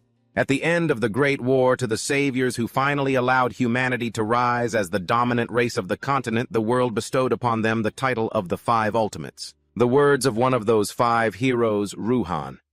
She spoke sword in hand. Have you ever thought about it? The scene widens to a bloody battlefield. A colossal army of giants and monsters charges toward her. She stands there, unfaltering hand on the hilt of her sheathed sword. What you and I will do after this war is over. The one who beheaded Ida, the king of giants, and ended the long era of exploitation was the iron-blooded sword Marcus. Bayan. She looked out at the remaining horde of monsters. Her eyes blazed with a fearsome golden light. You worthless pieces of shit. Crawling in here like maggots thinking you'll find something to eat. You bastards only think of filthy things with those shit-pile bodies of yours. You're only good for being a laughingstock. Her fury was endless. The holy sword in her hand trembled violently at her vulgar words. Back in the quiet carriage, Adrian covered his ears with a grimace. Just thinking about it dirties my ears. Anyway, a descendant of that Bayan, what on earth happened to make them end up like this? The carriage came to a stop. Your Highness, we have arrived. Prince Adrian stepped out, his boots touching the pavement. Perfect timing. He pointed at the maid inside. Adelia, we'll talk later. Adelia clutched her hands to her chest, bewildered. Outside, standing in the garden of a large building, was a man with long gray hair and a loosened tie, smiling brightly. Your Highness, have you been well all this time? Welcome, Prince Adrian Leon Beck. I am Lee of the Lee family. I cannot express how happy I am. Hanni, to see you safe and sound. Adrian observed him critically. This guy is a descendant of the Lee family. He looks like nothing more than a pampered fop. Lee leaned in close, feigning concern. You must have suffered so much to have lost so much weight. Adrian smirked. Huh. Lee blinked. Your Highness, is something the matter? Are you still feeling unwell? Adrian walked past him. No, nothing. I was just thinking that coming here was the right decision. Thanks to you, today is going to be very interesting. Lee watched him go, completely bewildered. Inside the social club, the air was thick with debauchery. The warm golden light of chandeliers illuminated a scene of excessive luxury. Ha ha! And then the girl lifted her skirt wide open as if she'd never known shame. A woman giggled uncomfortably. Oh, stop teasing me, I hate that. Lee observed Adrian, who sat silently, gently swirling the drink in his glass, his expression detached from the surrounding chaos. Lee thought to himself how strange. Normally, this bastard would be dead drunk and hitting on everyone by now. His aura feels completely different from before. A nobleman with slicked-back brown hair and a flushed face flopped down on the sofa next to Adrian. He grinned lewdly. I heard, Your Highness, that you plucked the flower of the Iron Lion. The rumors were everywhere. She looked beautiful enough in her armor, but I wonder just how magnificent the flesh underneath must be. A single word cut through the noise like a blade. You. Do you have any siblings at home? The nobleman blinked, confused by the irrelevant question. Have you forgotten, Your Highness? I have a younger brother. Adrian smiled. It was a cold, terrifying smile. Then that's a relief. Whoosh! A single warning. Adrian's fist became a blur of motion. The protagonist's fist slammed straight into the nobleman's face. The impact was brutal. Blood sprayed into the air as the nobleman's head snapped violently backward. Crash. The nobleman was sent flying. Glass shattered everywhere. The women screamed in terror. The music stopped. Lee stared in utter shock, sweat pouring down his face as Adrian adjusted his cufflink. He looked down at the bloody mess on the floor, his eyes glowing with a menacing blue light. "It's a relief that your family line won't be completely wiped out." He slammed his booted heel down on the man's groin. The nobleman shrieked. Adrian looked down his face, hidden in shadow, radiating an aura of pure, unadulterated authority. He calmly delivered his judgment to the pathetic creature. "From now on, your younger brother will be the heir." Adrian grabbed the battered nobleman by the collar and hauled him up. His face was now a chaotic mess of blood and bruises. He stammered in confusion. Why are you doing this, Your Highness?" He stared at him with cold, soulless eyes without a hint of mercy. "Listen carefully. I can tolerate you thinking of me as a scumbag, but I cannot tolerate you treating me as if I actually am one." The nobleman and his companions stood frozen. Question marks seemed to hover over their heads as they tried to process the prince's logic. What the hell is he talking about? Adrian provided the answer with another brutal swing of his fist. "It means you need to be beaten even more." The blow landed with a sickening crack. The nobleman collapsed, but Adrian had already turned his attention elsewhere. Adrian called out sharply. Lee, the man who had been watching in shock, immediately dropped to his knees.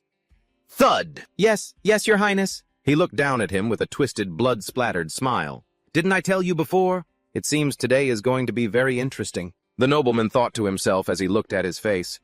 Why is this crazy bastard suddenly acting like this? Adrian gave a command that made the blood of everyone in the room run cold. "Summon the royal knights, immediately." Lee's eyes widened in shock, but the order was absolute. He scrambled to his feet, shouting, "As you command," before running out of the room. The nobles huddled together in the center of the room. Adrian wiped the blood from his cheek and looked at the trembling crowd with contempt. "You women get out," he ordered dismissively. Another nobleman saw his chance and tried to blend in with the departing women. He tiptoed away, sweat beading on his forehead, hoping to escape the prince's wrath. But Adrian's voice cut through the air like a whip. "I believe I said women." The nobleman froze, flinching violently as he turned his cold blue gaze on him. "If you want to leave, then go, but if you do, you will leave this place as a woman." The threat was implicit and horrifying. "Not one of you performed the ritual bow before a prince, nor did you show a single shred of respect. You mocked me to my face and insulted my knight. In this case, what crimes can be applied?" From the shadows, the protagonist's knights appeared. "For daring to disrespect royalty, it constitutes the crime of lèse-majesté. Furthermore, for challenging royal authority, it is equivalent to treason. Please give the order, Your Highness. Which one of them should we force to their knees?" Adrian stood there, surrounded by his knights, his expression sharp and unforgiving. A cold smile played on his lips. "All of them." The consequences were swift and severe. In the royal palace, the king sat on his throne, his face twisted in fury. 14 children of noble houses have been arrested. Insulting royalty, treason. You've slapped them with every major charge. And you could find? Do you have any idea what you've done? After speaking, he thought to himself, because he did it in the name of royal authority, they must be punished severely. But with 14 families involved, we can't simply ignore the backlash. And Adrian finally spoke, a confident smile cutting through the tension. "Are you worried about backlash? They're nothing but outcasts within their own families. They are irredeemable trash who only tarnish their family's reputation by being kept around. Send a letter." The king looked up confused. "A letter to whom?" he said with a dismissive wave of his hand. "You keep asking when you already know the answer. Aren't there people who can handle the internal squabbles of each family better than anyone else? The siblings of those arrested bastards. Am I wrong?" The king leaned back on his throne. "Leave." Adrian bowed cheerfully. "Yes, father." Then he thought to himself, "See, there's nothing left to say, is there?" Then the atmosphere shifted from the magnificent palace to a quiet, sun-drenched room. Adrian smiled gently, his demeanor completely different from the tyrant at the club. "Now you don't need to be so worried. I won't hurt you." The maid trembled before him, tears welling up in her eyes. "Your Highness." "What exactly has this lowly girl done wrong?" Adrian watched her, observing her fear. That bastard must have tormented her quite a bit. She was from a family whose name had all but vanished from the list of nobility. Even the direct descendants knew nothing of the name Bayan. A glorious history had been erased and their unparalleled techniques had been lost. Great prestige, noble pride. All had vanished without a trace. And yet, a status window appeared beside her. Traits: berserker butcher, fragile heart, psychological caregiver, slave. Adrian was startled, sweat pouring down his forehead. Wait, hold on. What are these traits? Butcher becomes frenzied at the sight of blood. Berserker, a madwoman obsessed with battle.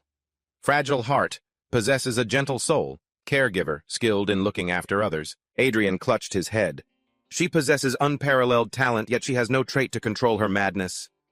He stared at the terrified girl. Am I really going to be okay? Unleashing this madness upon the world, I have to give it a try. He looked at the status window again. Swordsmanship aptitude S.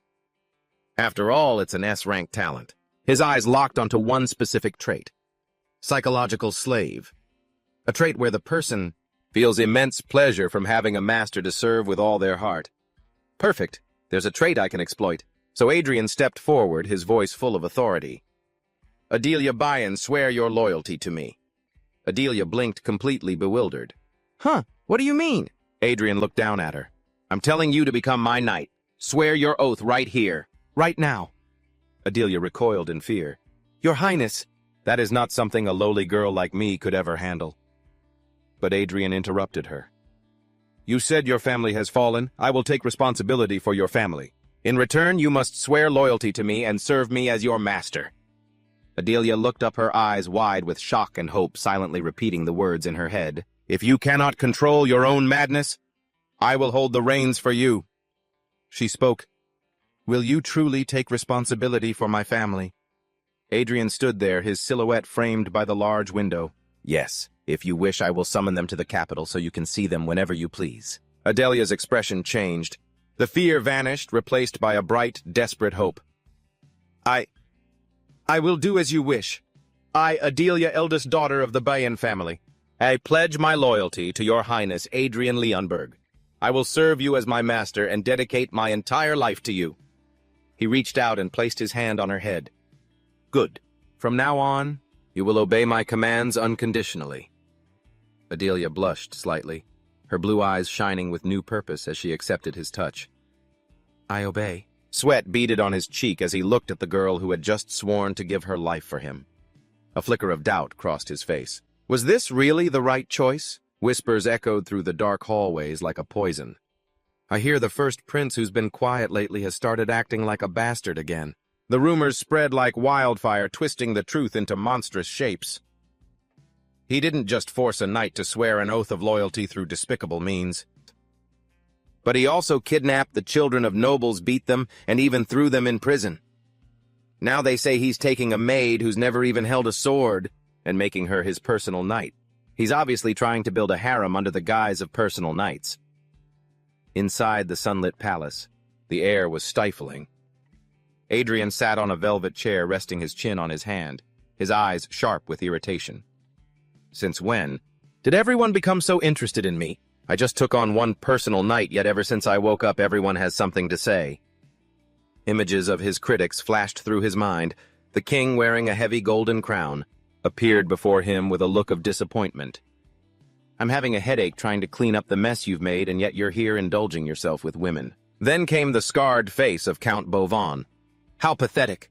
Have you given up on the bet completely? Finally, the smug face of the third Prince Julian, smirking mockingly. You appointed a maid as a knight, brother. That really is just like you. Adrian clenched his fists, his face etched with tension. Oh, for heaven's sake! Why do rumors spread so fast? Suddenly, the door burst open without waiting for a reply. A maid rushed in, announcing loudly, Your Highness, the Queen has arrived. Adrian threw his hands up in exasperation, stumbling in his chair. Oh, come on! The Empress entered, her elegant purple gown sweeping the floor. She looked down at her son, her gaze a mixture of stern judgment and a strange sense of relief. Just when I thought you had turned over a new leaf, it seems you intend to return to your old ways. Actually, this is for the best. Once you've chosen a life partner and settled down, you'll surely stop this wandering. Trust me on this. I will find a suitable partner for you. She turned and walked out as quickly as she had come, leaving Adrian alone in the silence of the room. Slumped over in a chair, he stared into the void. I don't even know anymore.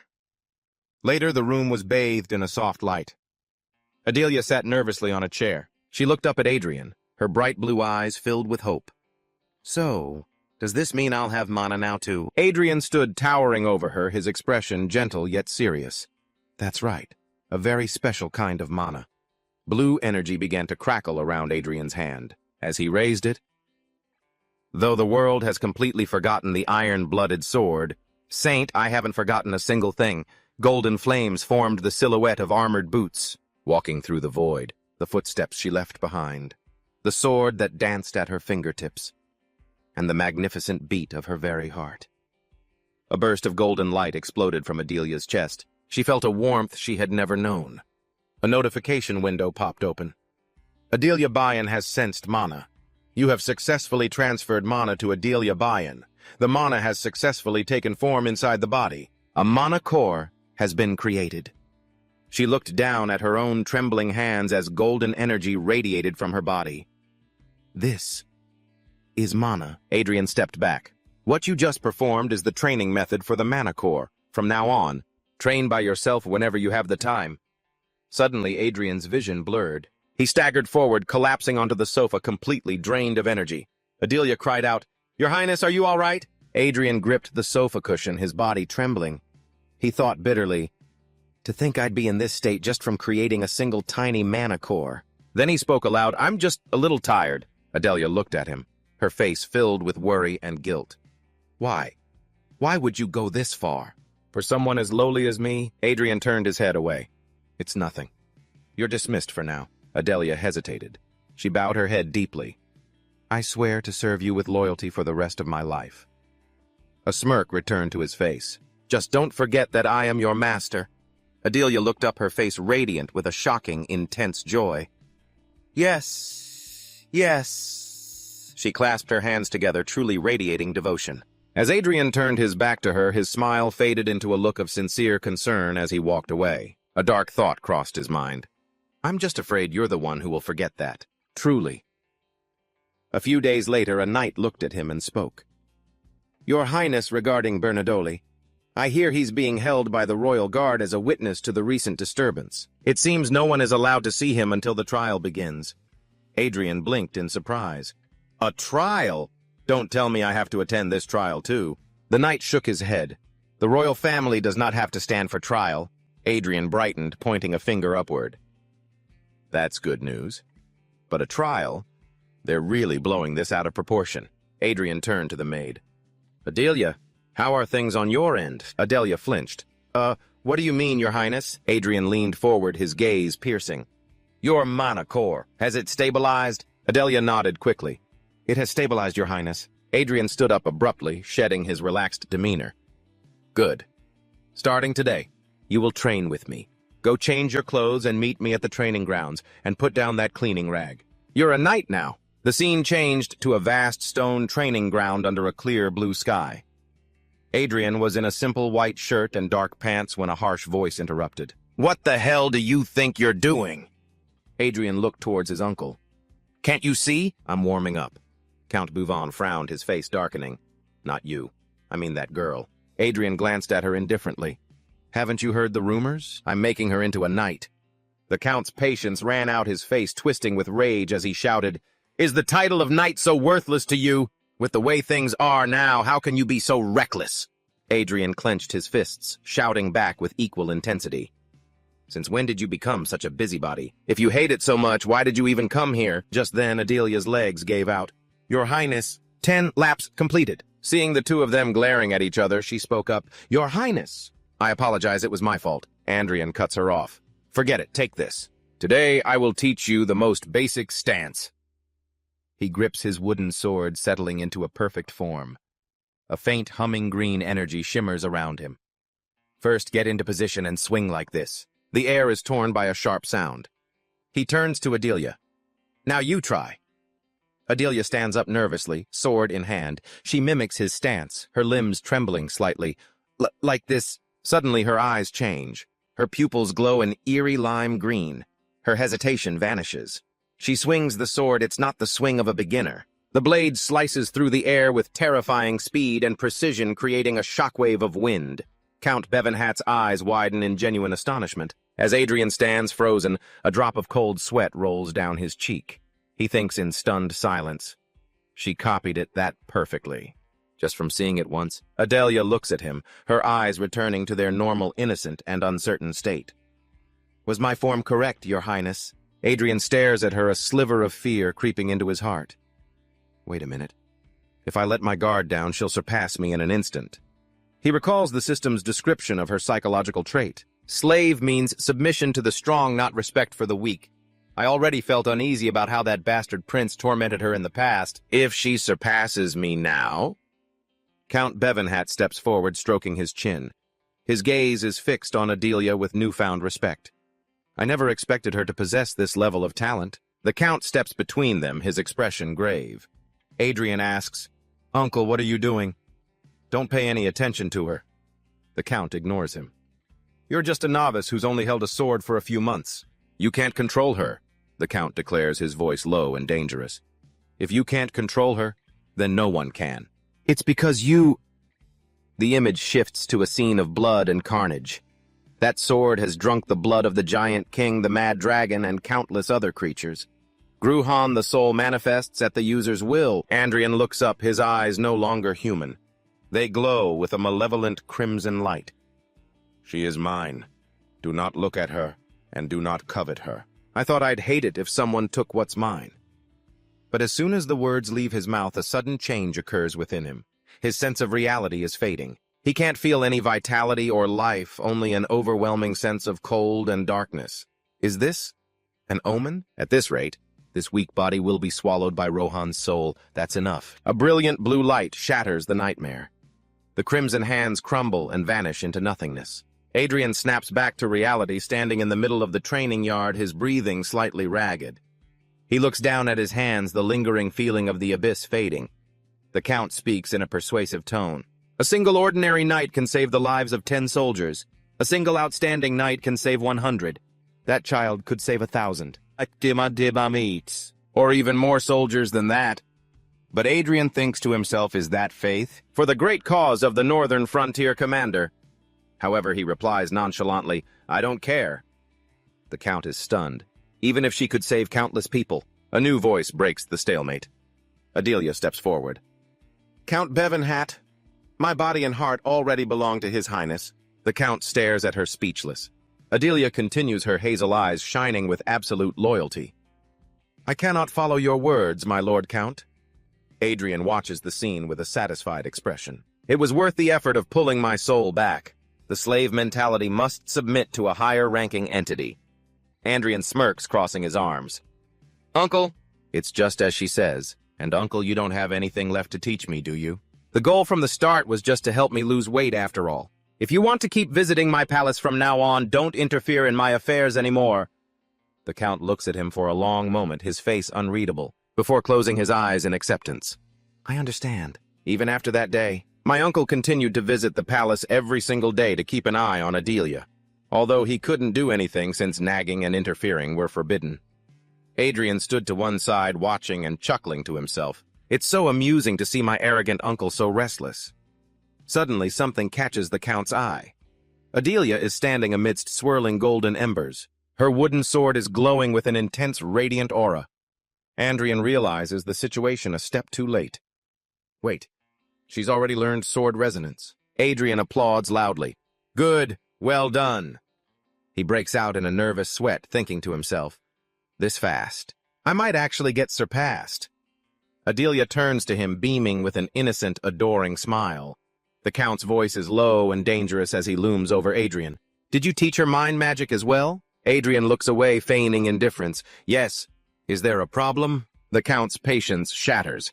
"Isn't it enough that you alone learned that cheap trick?" He roars, his aura flaring. Adrian's expression instantly turns cold. The smirk vanishes, replaced by a steely gaze. "Get out." The Count freezes, stunned by the dismissal. "There was a much better path, a potential you couldn't even imagine, and you've ruined it all." He ignores him and adds, "Escort him out." The guards hesitate between the two of them. "Your Highness." The Count turns sharply, his cloak whipping around him. He storms out, his heavy boots thudding against the stone floor. "Forget it. I'll leave on my own 2 feet. As the Count disappeared into the sunset, Adelia spoke up. "Your Highness, was everything I learned just a trick?" Adrian answered firmly without a moment's hesitation. "No, absolutely not." "Then why did the Count say such a thing?" she asked, her voice trembling. Adrian gazed toward the setting sun, his expression thoughtful. because he doesn't know. The people of this era have completely forgotten what true mind magic is. If they hadn't forgotten, they wouldn't have cast it aside like a worn-out shoe. He'll realize it soon enough. The next day. A sudden surge of energy blocked the blue lightning bolt. 6 streaks shot up from the ground near the Count's feet, who thrust his wooden sword down as if in challenge. Adrian responded at once. "Sir, are you acting as if you're never coming back?" The Count stared at him. "Then prove it." "I will use only a single circle. If you can push me back even half a step, I will acknowledge you." Adrian tightened his grip on the wooden sword. "What was that bet again?" He swung his sword to the side. "Granting one wish, huh?" The Count drew his own wooden training sword. Thin tendrils of lightning danced along its blade. "If you win, I will grant you one wish no matter what it is. If you ask me to pass down my family's secret technique, I will do so." Adrian smirked. Blue flames erupted around him. "That's not what I want." "Fine. Now then, let's fight." The Count easily dodged, aiming straight for the neck right from the start. A venomous sword style, as always. He swung again, but it was the same. The Count tilted his body slightly to evade. Seeing this, Adrian sped up, unleashing a flurry of attacks. He panted, sweat streaming down his face. The Count parried with his sword, taunting him. "Is this all you've got?" He knocked him back. "Giving up already?" Adrian gritted his teeth, straining against the Count's overwhelming power. "Don't break." Despite the struggle, Adrian's mind remained clear, analyzing the situation with cold precision. He's insufferable. But I have to admit it, he's strong. He's waiting for me to run low on mana so he can hand me a defeat. An even more humiliating one. With mind magic at just this level, I'll definitely lose just as he plans. A smirk crept across his face. But isn't it strange? 400 years ago, countless mind magic knights achieved unbelievable feats. And yet, just because one somewhat useful technique appeared, all the skills of those great knights are now treated like trash. It seems everyone thinks that this technique called mana chains is a far more powerful method of mana control than mind magic. The Count stood opposite him, the wind howling across the training grounds. "What exactly are you trying to say?" Adrian raised his sword, holding it vertically before him. "My thinking is different. Just because it's mind magic doesn't mean it's all the same. Sir, have you ever heard of the martial soul ballad?" The Count frowned. "This is a duel, not a place to discuss such fanciful-sounding things." Adrian scoffed. "I knew you'd say that. After all, you also call mind magic a crude technique that only low-class mercenaries would learn." The Count interrupted. "You talk too much. Do you need more time to catch your breath?" Adrian looked up, his eyes blazing with blue fire. "No." He took a step forward. Blue flames shot from his boots, scorching the ground. "The path a knight has walked becomes an achievement. 100 victories are my pride, an achievement carved into my heart and my strength." The Count watched and blurted out, "What?" "System opening. The engraved achievement becomes a martial soul ballad. A martial soul ballad has been created. It resides within the knight's sword. A small, ordinary achievement that I've worked on for the past half-year. This is the true power of mind magic. Martial soul ballad." Notification windows appeared one after another. Common grade martial soul ballad. Ballad of the Spar has been created. Effect of Ballad of the Spar has been activated. A brilliant and mystical blue aura exploded forth. It enveloped Adrian's body like a second skin of soul fire. He stood amidst the swirling blue light, his back to the fortified castle walls. Despite that majestic display, the Count's voice cut through, cold and unwavering with skepticism. "No matter what you do, the result will be the same. As long as you possess mind magic, you will never defeat mana chains." Whoosh! Adrian spun, his eyes glowing blue from his aura, and thrust his wooden sword forward. The wooden sword clashed with the Count's blade, which was coated in a thin, dense energy. Indeed, the mana from the chains had the property of repelling other mana, especially from mind magic. Adrian gritted his teeth, sweat beading on his forehead as he struggled to hold his stance. The blue flames around him flickered violently under the pressure of the Count's thin aura. The Count smiled, a self-satisfied grin on his lips. "You're quite good at being stubbornly resilient." The Count attacked again, faster this time. Adrian parried, but the force of the blow sent shockwaves running up his arm. As they fought, Adrian's internal monologue continued. "Reveal the harsh price you paid to obtain this power, to achieve this verse. I've sparred over 100 times and withstood mana from the rings over 1,000 times with strength forged to deal with the knights of the ring while clashing hundreds of times. I've endured thousands of surges.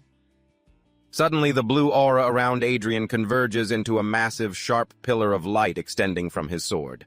This is the power of the soul verse. The sparring verse. Adrian holds the wooden sword now covered in a blade of thick blue mana.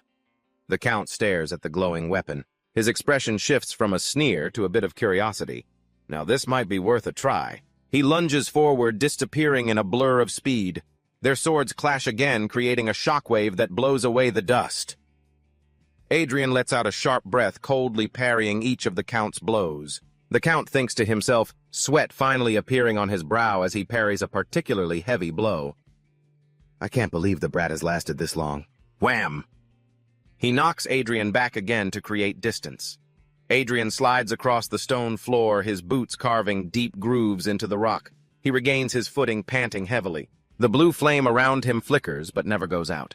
He asks, "How?" Adrian, breathing hard, looks at his uncle with defiant eyes. "Didn't I tell you, uncle? Not all mind magic is the same." The Count looks back, his own faint aura flaring menacingly around his shoulders. How arrogant. The Count takes a heavy step forward. The ground trembles beneath his feet. Whoosh! He swings his sword, releasing a wave of pressure that overwhelms anything he has shown before. Adrian barely manages to raise his sword to block. The wooden sword groans under the pressure. He is thrown against the wall. The Count looms over him, his silhouette terrifying against the blazing sky. I'll stop playing around. Lasting this long is commendable. I'll give you that much. Adrian thinks, just as I expected, a common rank soul verse isn't enough. Adrian slowly begins to speak. 4 years ago, the knights made a grave mistake. They left no enemies for their descendants. At first, certainly everything was passed down, intact sword techniques, training methods, the proper heart, and the shining soul verses, but time has gnawed away at those brilliant achievements, and eventually caused them to be forgotten. Stories of unseen dragons and unheard-of giant kings, they must have eventually become absurd legends. Of course, new soul verses would be created. However, at best, they were just victories over 10 knights. At best, they were achievements of overcoming 100 soldiers. At best, a verse built to fight against humanity. With ranks that could never become myth or legend, it couldn't withstand the new winds. Uncle, with such mediocre mana techniques? Sure, you can never reach a transcendent realm. The Count raises an eyebrow, slightly lowering his sword. Have you been drinking in the middle of the day? I can't understand a word you're saying. Suddenly, the atmosphere changes. The blue light surrounding Adrian shifts to a violent, sickly red. Just how much has Belvin H. lost? A terrifying demonic shadow erupts from Adrian's back. It is a figure of pure malice with blazing white eyes. If you don't know, Uncle, then I'll teach you. Adrian grips the wooden sword, but the shadow behind him swings an illusory blade of darkness, the kind that could tear open dragon scales and drink its hot blood. A system window appears. True dragon-slaying verse. Current abilities cannot withstand the rank of this verse. Adrian cries out in pain as the power tears through his unprepared body. A portion of the verse has been omitted. A portion of the verse has been omitted. A portion of the verse has been omitted. Warnings pour down the screen like rain. The massive skill tree is blacked out with only a single small branch lit up, singing only a single line of the verse. 1/4 of 1/4 of its power. Adrian stands in a crater of raw blood-red energy, his eyes wild. He forces the power into a single focal point. Break the dragon's scales! He swings his sword. A blade of black and red lightning tears through the air. The Count's sword begins to crack, his eyes widening in true horror. Seeing the attack coming, a slash carrying the weight of a dragon slayer, he thinks, at this rate I'll be devoured. The fragile lightning explodes as he pours everything he has into his defense. Boom! A massive explosion engulfs the training ground. Dust and rubble shoot into the sky. The shockwave shatters the stone slabs for meters around. Adrian is thrown back by the recoil. He tumbles across the ground, his body smoking, and comes to a stop. The dust settles to reveal the Count standing amidst the wreckage, but around him, the air crackles with the remnants of 4 distinct faint mana rings. Adrian lets out a weak laugh. Didn't you say you'd only use 1 ring, Uncle? The Count is speechless. He looks down at his sword. He's covered in the energy of his full power. And yet, After using all 4 of his rings, I failed to stop my sword from being broken. Adrian thinks to himself, they say mana from mind magic is inferior to that of the ring? An undeniable fact, huh? Adrian smiles, a blood-soaked smile. This is victory. Count Belvin H., you have lost. The darkness was thick and suffocating. A chaotic void filled with the roars of beasts and the heavy stench of blood, visions of sharp fangs and crimson energy. A swirl invading the mind. The memory of a sword-piercing dragon flesh replayed in an endless, horrifying loop. Stop. Please, just stop. Adrian's eyes fly open, his chest heaving as he wakes from the nightmare. Sweat soaks his hair and shirt, his pupils trembling as he clutches the bedsheets, trying to anchor himself back to reality. This damned soul verse. Remember the moment you forcibly drew out the power of an ancient legend? The moment you unleashed it, shattering the dragon scales. This is the price for that force. Drawing out the power of the martial soul poem. Because the true Dragon Slayer poem is a myth-grade soul poem, my body was torn to pieces by it. But it was worth the risk. The first martial soul poem I ever wove myself. 100 victories are my pride and strength. In 100 battles I have endured 1,000 waves.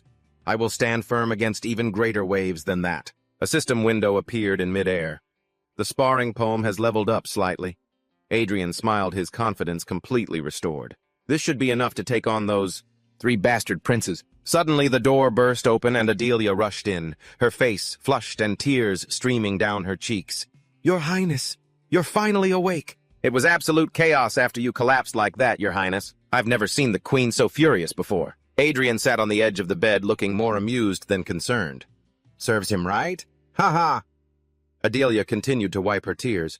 Count Belvenhart left a message asking to be informed the moment you awoke, Your Highness. Adrian flopped back onto the bed. Don't report it yet. I'm going to rest for a bit.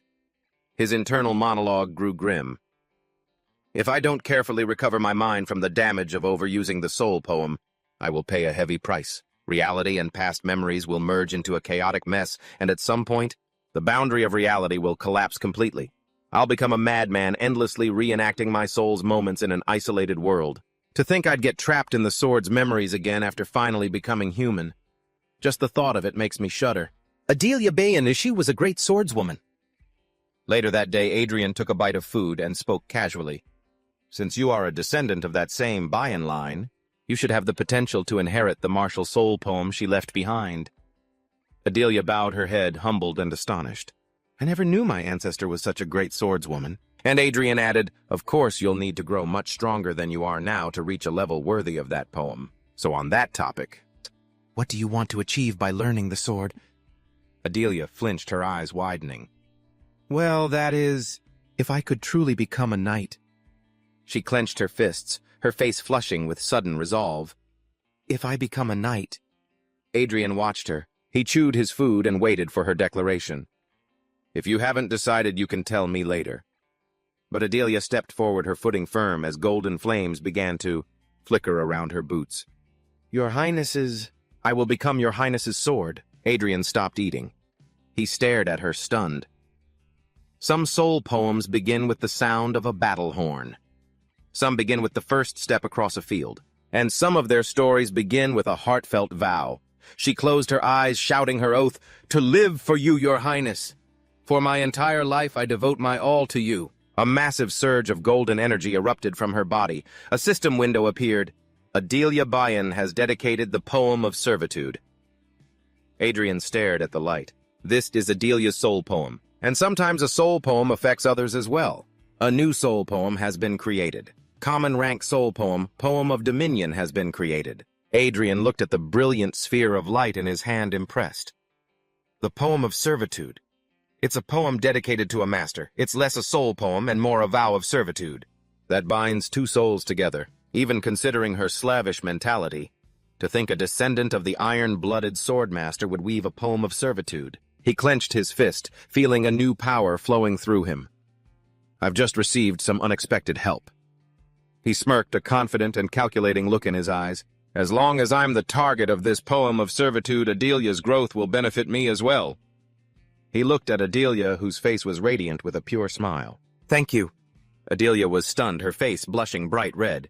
Your Highness, She looked at him with wide, trembling eyes. The golden light faded, leaving the two of them in the quiet room. Adrian sat down, contemplating the future. Although I still don't know what direction that benefit it will take. A few days later, the royal palace stood imposing and majestic under a deep blue sky. Inside, Adrian sat in a chair, looking somber and staring into space. The queen's voice rang out. "Adrian, are you feeling any better?" Adrian looked up to see his mother standing there. "It's fine," he mumbled, avoiding her gaze. He thought to himself, it's easier to deal with people who hate this body, but someone who treasures its original owner this much is rather awkward to handle. The queen looked at him with deep concern. "Do you hold a grudge against your uncle? Your uncle truly didn't mean to harm you. So even if you have some ill feelings remaining, please let them go now, won't you?" Adrian replied immediately, his face devoid of emotion. "I don't hold any ill feelings at all." The queen was shocked, a comical look of disbelief spreading across her face. "How could you not? He treated me harshly and nagged me all the time, so to say I don't have any hard feelings would definitely be a lie." Adrian insisted, scratching his cheek, awkwardly flustered by her reaction. "No, I really don't." His inner monologue revealed the cold truth. "I dealt him a blow that day. Since all his pride and principles were negated, it must have been very difficult for him to endure what I planted in him that day. Mind-altering magic. If he has the capacity, he will leap forward, but if he cannot overcome it, he will lose even his precious martial abilities. Honestly, I don't care what happens after that." The queen wiped her tears and smiled warmly. "Your uncle has spent his whole life closer to a sword than to people, so he has a clumsy and crude side. However, he seems to be quite proud of you lately. He even went so far as to persuade His Majesty himself. Thanks to him, my house arrest was lifted earlier than planned. But trouble arose as soon as it was lifted." He recalled the scene at the club. "Arrest the nobles. Arrest them all," he thought to himself. My uncle's position must have been difficult too. Is that why he acted so disapprovingly? But why did that man do it? For me? The scene unfolded in the prince's lavish study in the royal palace, an elderly man with a long white beard and scholar's robes. Niccolo Machiavelli stood with a thick stack of books in his hands, a patient but firm smile on his lips. "Your Highness." Adrian faced him. He stood there with an expression of utter disgust, his eyebrows furrowed and a shadow covering his eyes as he gave a blunt refusal. "I absolutely refuse." Adrian thrashed around on the floor. His limbs flailed about in a childish tantrum completely unbecoming of royalty. "Ugh, seriously, why do I have to study?" Adrian shouted, his legs kicking wildly. The old scholar remained unmoved. He calmly recited a philosophical maxim. "If a person does not learn, how are they different from a beast?" Adrian shot up. His face contorted in feigned outrage as if he were offended to his very core. "Are you calling me an animal?" Niccolo chuckled, his eyes crinkling behind his glasses. "You have only just begun your studies, Your Highness, so I cannot call you an animal just yet." Adrian retorted, "I haven't even started yet. Don't play word games with me. Despite my appearance, I already know everything I need to know." "I'm telling you there's no need to learn anything more." The old scholar's expression softened into a challenge, his gaze sharp and knowing. "If you insist, then let's do this. Discuss a few topics with me. If your skills are truly what you claim they are, I will no longer visit you, Your Highness." A sharp, confident smile spread across Adrian's face, his blue eyes flashing with sudden interest. "Sounds good." A short while later, Adrian slammed his hand on the table, leaning forward intensely. "That's exactly it. That's why you must always watch your back. It's human nature to trample on you, if you're too lenient." Niccolo stroked his beard, his eyes wide with surprise and genuine admiration. "You are absolutely correct." He pushed a particular book forward. "The Theory of the Iron-Blooded Monarch. You will find this book very interesting to read. Here, it evaluates the relationship between a ruler and their subjects as a type of contract or transaction. The ruler receives military and economic support in exchange for protecting the subjects, and the subjects seek protection and political stability from the ruler in exchange for their loyalty." Adrian flipped through the pages, nodding as he took in the information. He said, "That makes sense. All relationships should be reciprocal." He pointed to a passage completely absorbed in the discussion. "So what about this part?" "Exactly. And over here, too." The conversation flowed naturally, two minds, one young, one old, finding a rhythm of mutual intellectual respect. A moment later, Niccolo organized his books, preparing to leave. Well then, Your Highness, let's continue the rest of our discussion tomorrow. Adrian, now standing and holding the book, waved goodbye with a bright smile. It was sincere and a complete departure from his initial tantrum. Yeah, sure, I'll be waiting. As the door slammed shut, Adrian was left alone in the fading light, a large question mark seeming to hang over his head. He blinked, realizing what had just happened. Wait a minute. Did I just end up having a normal lesson after all, huh? That old man is really cunning. Outside the heavy doors, Niccolo walked along the corridor, a contemplative look on his old face. The first prince. He's quite different from the rumors. Days passed. The sky was a brilliant, cloudless blue. In the prince's bedroom, the silence was heavy. Adrian lay on his bed, his head hanging off the edge. Looking at the room upside down, his eyes were as lifeless as a dead fish's. Ugh, I'm so bored. He rolled over restlessly. Have I been living too diligently lately? Since I'm not training, there's nothing to do, and my body is still recovering. The maid's voice cut through his lethargy. Your Highness Sir Bevanhat has come to see you. Adrian sat up, surprised. It had been a while since he'd had a visitor.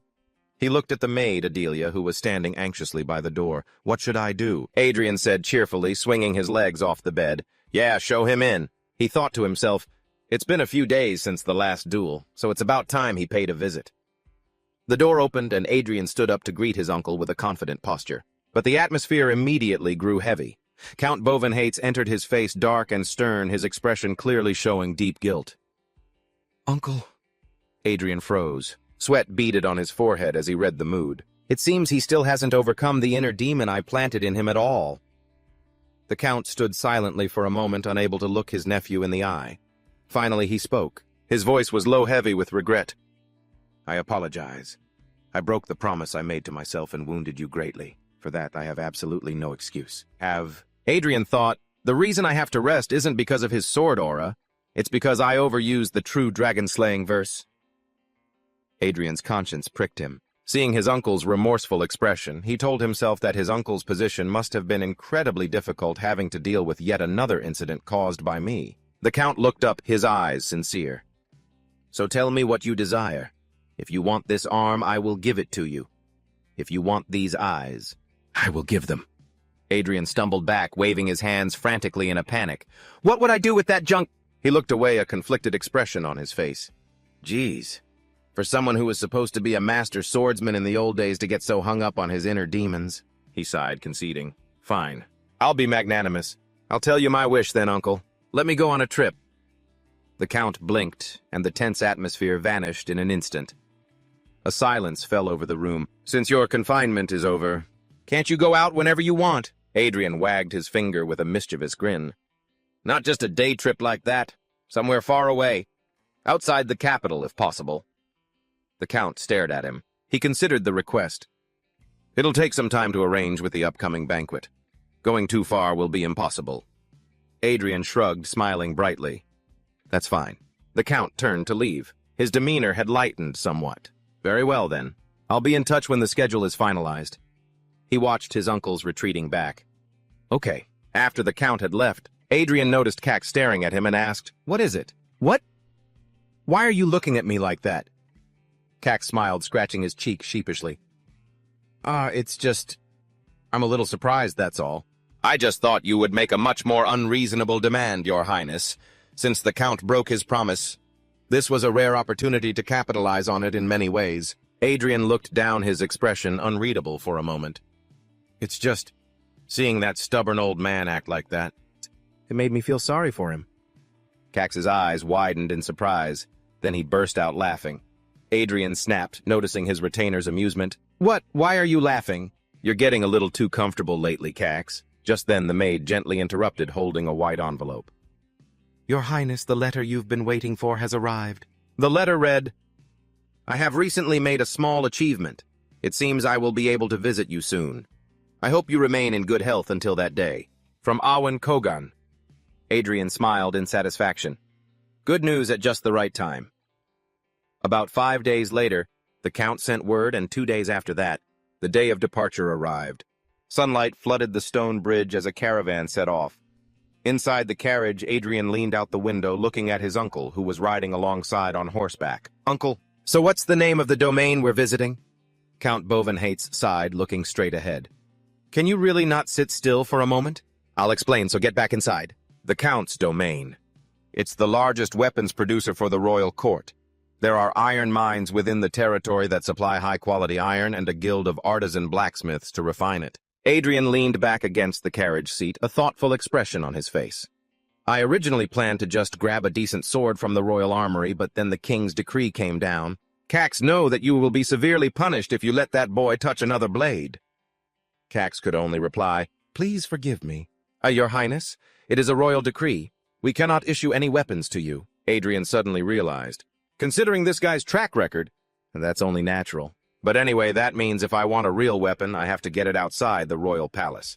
He's surprisingly thoughtful despite his appearance. The Count grumbled without looking over. It's distracting. Close the window. Adrian retorted childishly, What, no way. The caravan moved along the dirt road, flanked by rows of green trees. Leaves danced in the wind, and so the long and arduous 20-day journey had just begun. Stretching across the map like a lifeline connecting distant lands, this expedition includes a brief stop at a territory 3 days' journey from the capital. After that, we'll visit the Iron Lion Fortress another 2 days away where the entire party will rest before returning to the capital. Inside the carriage, Adrian sat with his arms crossed, his face a mask of extreme boredom. As he stared straight ahead, he thought, And now I'm stuck in this carriage for 3 whole days without being able to move. The person sitting across from me isn't the least bit interesting either. Adelia only answers with yes or no. Adrian let out a long sigh, the sound like a deflating balloon. Since I have the time, I should check on my magic core. It's a side effect of using the true dragon-slaying verse. My magic core is completely empty, but it's time to fill it up. The real world gradually faded away. The vibrations of the carriage, the cool breeze seeping through the window crack, and the voices of the knights outside, it all became background noise. Adrian focused, gathering the hidden fragments of mana between the layers of reality's structure. Blue energy flared around him, swirling like a nebular storm. If I just fill this empty magic core? Suddenly the energy core vibrated violently. The magic core skyrocketed in size and intensity, bathing him in the deep blue of the cosmos. Adrian's consciousness stood within the space of his own mind, watching this phenomenon in astonishment. When did my magic core get this big A-system window appeared? You have attempted a feat beyond your capabilities and have caught a glimpse of a part of that colossal will. Adrian's eyes flew open, shock evident on his face. This is the effect of forcibly using the true dragon-slaying verse. That effort has been reflected in your body. Your magic core has been expanded. Due to the expansion of your magic core, your physique has changed significantly. Your body can now withstand more mana. You have reached the level of Knight Adept. Your connection to the origin has been somewhat improved. Some restrictions on your restored powers have been lifted. The power Heavenly Eye has been significantly improved. The power Heavenly Ear has been significantly improved. Adrian exhaled, feeling the new power flowing through him.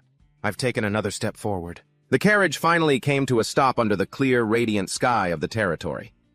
A magnificent white mansion with classical architecture stood imposingly before them. Basking in the sunlight, he said, I do not know how to express what an honor it is to meet your highness like this. 2 men stood at the entrance to welcome the prince. Aga of House Allen offers his greetings, one said. A man in gray continued, Torrens, the eldest son of House Allen, greets your highness. Adrian nodded in response. Thank you for your hospitality. Aga smiled warmly. The long journey must have exhausted you. I shall guide you to your room. They passed through grand hallways. Adrian glanced around. They said this is a weapons manufacturing hub, and indeed the whole mansion is filled with all sorts of armaments. However, they're all just low-grade items. Just flashy on the outside and useless in a real fight. It seems it'll be difficult to find what I'm looking for here. The group continued down the hallway, Adrian scanning the display cases with a critical eye. Did you not say the Blacksmith's Guild was located in this territory? Aga turned back, surprised. That is correct. But Adrian stopped, his eyes shining with determination. I wish to take a look around there. As they stepped outside, Aga added, The blacksmiths by their very nature are rough and stubborn people. When they get into the rhythm of their work, they often ignore visitors, even the lord of the land, and the words they utter are as cold and unrefined as the blocks of iron they handle. Therefore, even if they offend your highness, please see it as their artisan spirit, and be magnanimous enough to overlook it. Adrian listened, but his attention was drawn to something else. A fiery glow was radiating from nearby. The heat from the forge is so intense it distorts the very air. The heat from the forge is very strong. If you feel uncomfortable, Your Highness, please say so. Inside the forge, chaos reigned. Dozens of blacksmiths were pounding their hammers, sending sparks flying everywhere. They moved with a frantic energy, completely ignoring the royal entourage that had entered their domain. Adrian stood amidst the noise and heat, the firelight dancing in his eyes. Ega approached him worriedly. "Your Highness!" But Adrian ignored him, stepping deeper into the forge. The flames crackled and popped. An old man with white hair and a beard, his muscles rippling with sweat, brought a giant hammer down onto the red-hot block of steel. Adrian watched him intently. Among all the sounds, there was one that was particularly clear. Clang. Adrian froze at that rhythm. "Ah, this is it," Adrian whispered, staring at the red-hot blade on the anvil. "This is it. The very first memory I have." Adrian stared, motionless, sweat pouring down his face, from both the heat and the intensity of that memory. A soft cloth gently touched his cheek. He blinked, snapping out of his daze. Adelia was unexpectedly wiping the sweat from his face, speaking softly as she looked at him with concern. "Your Highness, you're sweating a great deal." Adrian let out a breath he didn't realize he'd been holding. He glanced back at the forge, his eyes landing on the unfinished work. The noise of the forge returned to the center stage, and the workers finally seemed to notice their guests. But the air was tense. A man in a green hat and a mustache stepped forward. "These humble men send their greetings to Your Highness," Ega introduced him. "This is Jackson. He's in charge of this blacksmith's guild." Adrian gave a curt nod. "I see." Jackson saw the old man. The silver-haired man was still focused on his forging, and Jackson erupted in anger. "What do you think you're doing? Stop at once and bow to His Highness." Before he could finish his tirade, a hand clamped over his mouth. Jackson's eyes bulged in terror as he saw Adrian gripping his face, his own eyes glowing.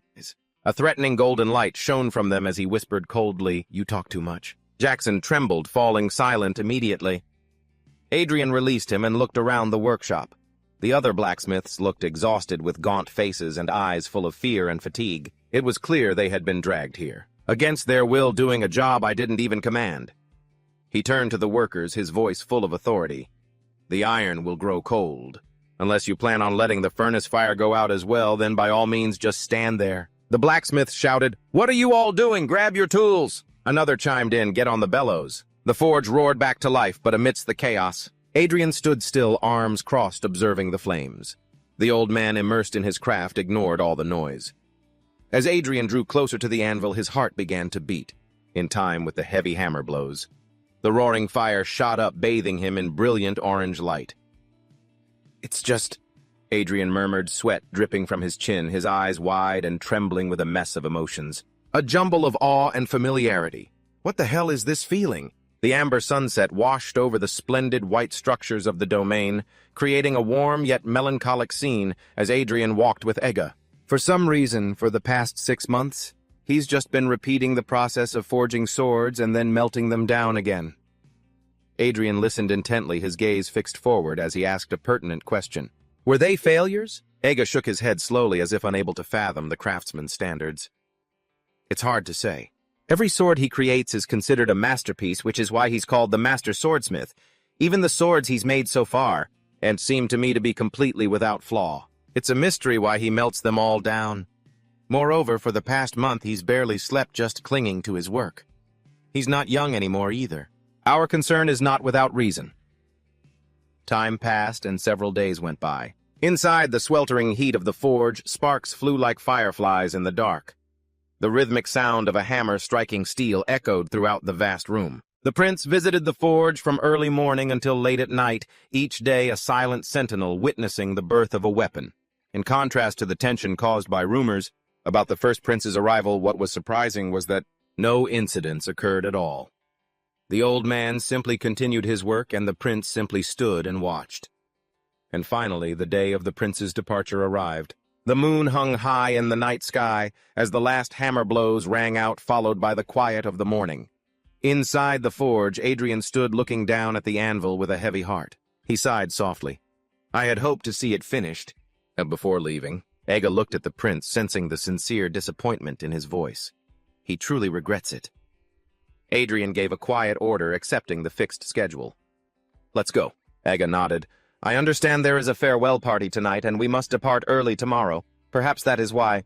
Aga also hoped the prince could see the sword completed by the master smith, even if only for a moment, just as Adrian placed his hand on the carriage door to leave. Your Highness. Adrian paused, looking back. Aga was running toward him, breathless and frantic. He shouted in excitement. It seems the master smith has finished the sword. Adrian's eyes widened. He turned back to look toward the balcony that overlooked the estate. There, bathed in the beautiful colors of the sunset, was the master smith. He was bare-chested, holding a long silver blade that caught the dying light, making it radiate a brilliant, surreal halo. The old man was breathing heavily, his chest heaving, but his hands were steady as he wiped the blade with a cloth. The sword was magnificent, emanating a pure, cold light, a testament to a lifetime of skill. The master smith knelt on one knee, bowing his head in reverence. He offered the sword with both hands, presenting his life's work to the young man. Standing before him, I humbly present this sword to your highness. Adrian stepped forward, his eyes locked on the weapon. He reached out his fingers, touching the cold steel of the guard. Heat it like the sun, as it rises on the horizon, and cool it until its hue matches the king's red cloak. If you do so, a sword like the sun and a king shall be born. Adrian smiled and asked, Does it have a name? The old man replied, Let's call it Twilight, the setting sun. Adrian looked at this gleaming blade, then back at the old man. Is that the twilight of dawn, or the twilight of darkness? The master blacksmith chuckled softly. To me it is darkness, but for your highness, it must surely be the dawn. Adrian laughed, a clear and sincere sound. You speak with a surprising skill for a blacksmith. The old man's smile suddenly vanished. His eyes started to lose focus. Heh. Heh. That's... Suddenly his strength gave out.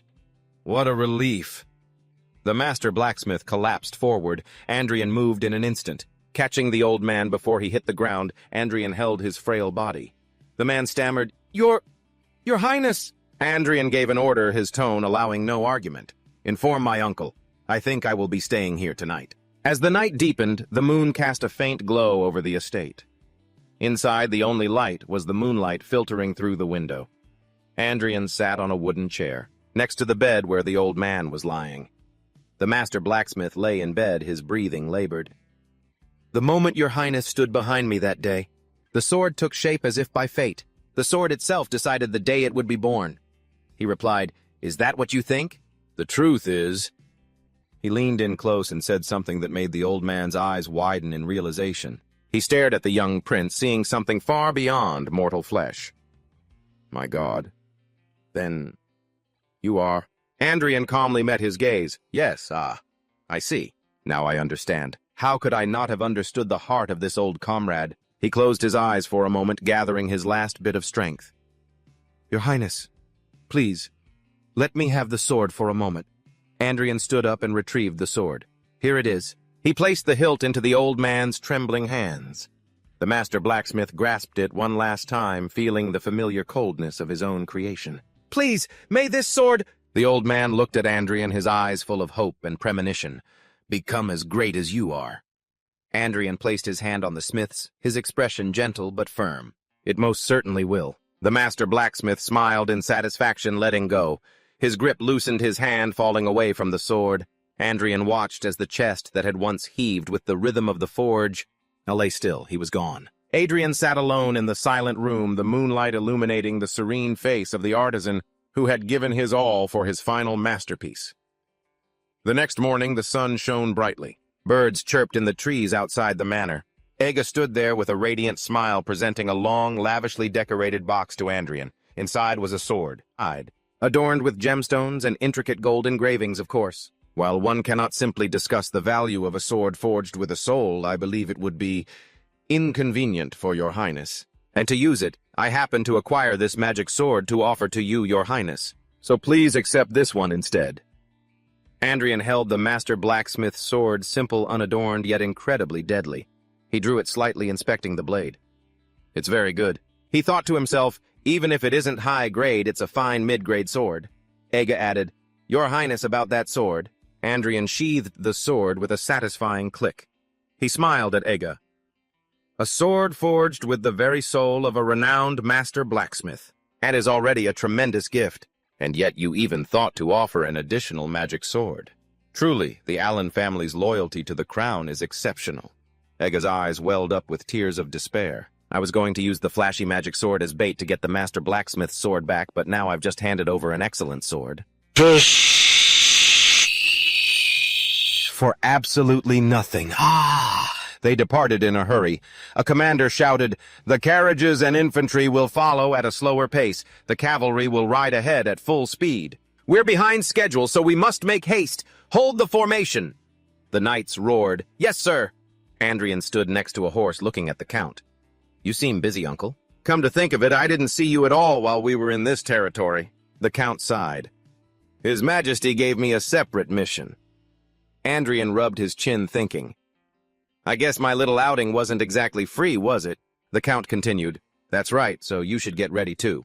We plan to ride hard and reach the Iron Lion Fortress by tonight, so you'll be riding a horse." Andrian froze.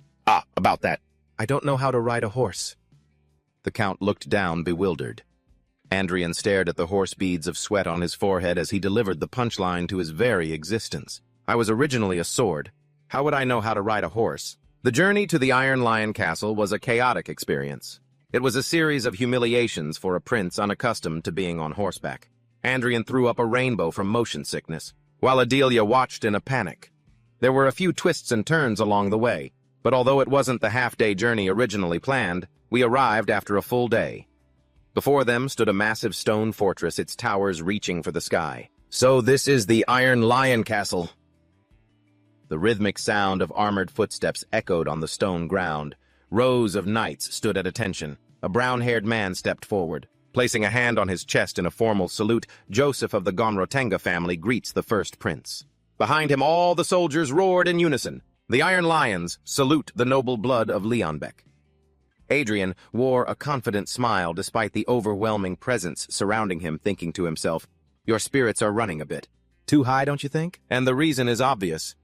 Time to stir things up a bit." Arwen. Arwen stepped out from the ranks, her expression cool and composed. He called her name Arwen. Arwen Guyan bowed her head deeply. Her long black hair spilled over her shoulders as she spoke with reverence. "Your Highness, I have counted the days waiting for the moment I could see you again." The reaction was immediate and volatile. Flames of jealousy and anger erupted from the male knights behind her. Their faces twisted in fury as they glared at the prince who had stolen their idol. Adrian observed their fury with a smug expression. "Oh, such a quick reaction!" Suddenly the temperature dropped. A terrifying purple aura erupted from the maid behind him.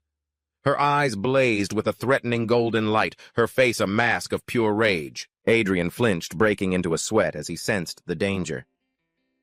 There's hostility directed at me." He grabbed her shoulders tightly. "Adelia!" Adelia snapped out of her trance. Her eyes returned to their usual soft blue, though she still looked confused, blinking. "Yes, Your Highness?" Adrian sighed internally, both relieved and wary. Good thing I instilled that slave mentality in her early on. Adrian turned back to the crowd, a sharp, challenging smile on his face. He commanded his knight, "And now, Arwen, follow me. We have much to catch up on, don't we?" He glanced back with a smirk, mocking their pride. It'd be even better if those guys behind her came along, too. The scene shifts to the castle's training grounds. Adrian stood alone in the center, holding a wooden training sword. Surrounded by the Iron Lion Knights, he looked around, his voice echoing, "Who will show me the sword of the Iron Lions? If my status makes you hesitate, I give you my word in the name of Leonbeck that no one will be held responsible for the outcome of this sparring match." Still no one moved. Adrian's smile twisted into a sneer. "Still no one?" He sighed, launching a heavy insult. "The famous Iron Lion Knights are this cowardly. It seems the title of the kingdom's finest is just an empty name." That struck a nerve. A knight with wavy orange hair and arrogant eyes stepped forward, gripping his wooden sword. "I am Danon of the Daily family. Though I am far too lacking to represent the sword of the Iron Lions, if your highness permits, I will dare to stand before you." Adrian took a relaxed stance, the wooden sword held loosely in his hand. He waved his other hand. "No need for permission. I was the one who asked first." Danon charged forward instantly, the ground cracking beneath his feet. "Then please be careful." He swung his sword, brilliant blue mana exploding from it with a swoosh. Adrian calmly observed the attack. His eyes narrowed. Blue sparks flew as the two swords clashed, but in that chaos, Denon blocked, but the prince's strength was too great, causing him to spit blood as he was knocked down. Denon was sent flying backward, tumbling across the grass. Adrian stood amidst the dust. He looked at the fallen knight with no interest. Next! The audience gasped. Another knight charged in. I am Paul Rotham Denon, is only a first year, but I'm a third year. Thwack! He was also sent flying with a single strike. More knights rushed toward him. I am Hallie, a fifth-year apprentice knight. Cough thwack Hallie was launched into the air. Judith, eighth year. Another knight fell. The sword of the Iron Lions never loses. Soon the training ground was filled with groaning knights. Adrian stood in the middle of the battlefield looking completely unscathed. Observing the defeated, he sighed, looking at the knights still hesitating on the sidelines. Good grief. Now I want to fight a full-fledged knight. You all are too slow. He turned to Arwen. Arwen? She stepped forward dutifully. Yes, Your Highness. Adrian smiled at her.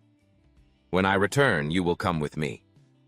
Arwen froze, her expression momentarily unreadable, before bowing her head in obedience. Your Highness. It seemed that statement angered the remaining knight into challenging him. A voice interrupted them. Your Highness.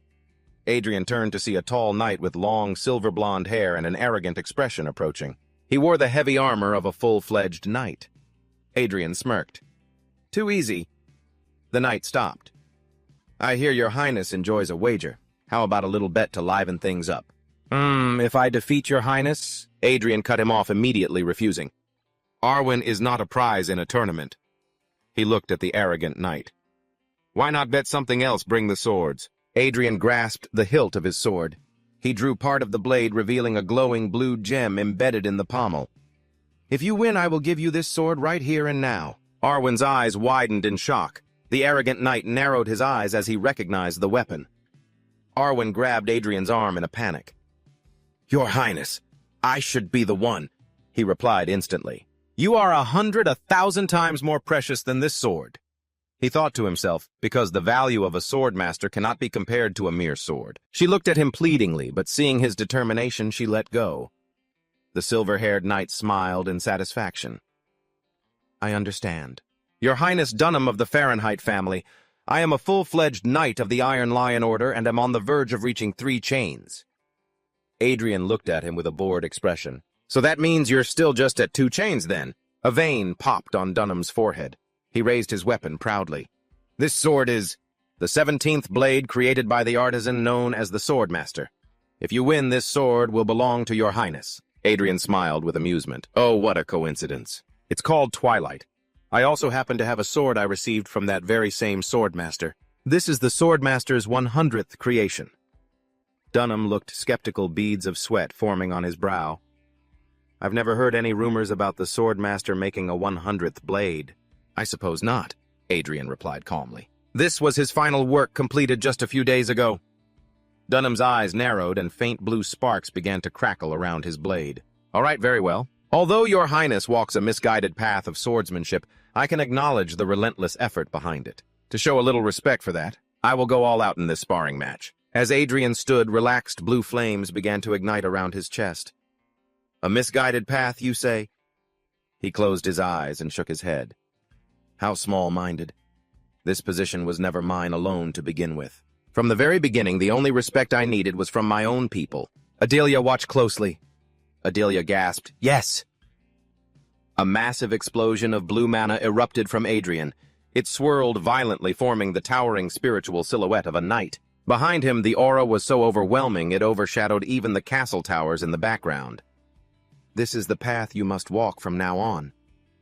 Adelia stared intently, mesmerized by the display of true power. Yes. Golden energy swirled around her as she envisioned herself following that blue light. I will most certainly do so, Your Highness. Elsewhere in the sun-drenched drawing room, a count broke the silence with a thoughtful question. So, how many times have we visited the Iron Lion Castle now? Sitting opposite him in a lavish blue velvet armchair, Count Wallerden held his teacup. His expression was obscured by the steam as he answered curtly, This is the 4th time. The 3rd and 5th princes have visited while the 1st prince is under house arrest. No matter how poor his reputation is, it's undeniable that the 1st prince is the kingdom's rightful heir. For things to have reached this point, you surely bear a great deal of the responsibility. If you, the commander of the 3rd Legion, had supported the 1st prince even a little, His Highness would not have become so isolated. So why are you only now acting as his guardian? The Count lowered his gaze, thinking to himself, I was not wrong. I certainly did cast aside my own nephew once. He wasn't just an incompetent monarch, but also a tyrant. That was my nephew. One day when I berated him for being intoxicated by some strange potion. Have you lost your mind? He charged at his own uncle with a sword, a hopeless bastard. When I returned to the north in utter disappointment, he brazenly sent me poisoned wine, calling it a gift, accompanied by a letter. But the Count drank the poison anyway. Blue lightning crackled around his body as he purged the toxins. As I used my mana to burn away that cheap poison, I also burned away what little familial affection I had left along with it. However, that brat who I thought would never change has now become different. He endures grueling training and is growing stronger every day. Count Belvenhat looked at him, bewildered by this defense. Wasn't it you who said the 1st prince must never become king? He thought to himself. The boy is a completely different person now than he was before. Then he looked Count Belvenhat straight in the eye and pleaded with a rare vulnerability. Give him a chance, at least so he can stand on the same starting line as the other princes. I beg of you. Count Wallerden looked at him, completely bewildered by the sight of the proud commander bowing his head. I really don't understand. I don't know if it's you or the 1st prince. Who has changed? First, raise your head. A man known as the Silver Lion. Suddenly, the double doors burst open, and a knight stood there in a panic. Spreading his arms, he announced, My Lord Wallerden. Both counts turned to face the messenger. The 1st prince is outside under the castle courtyard's brilliant blue sky. Belvenhat and Joseph walked quickly along the stone path.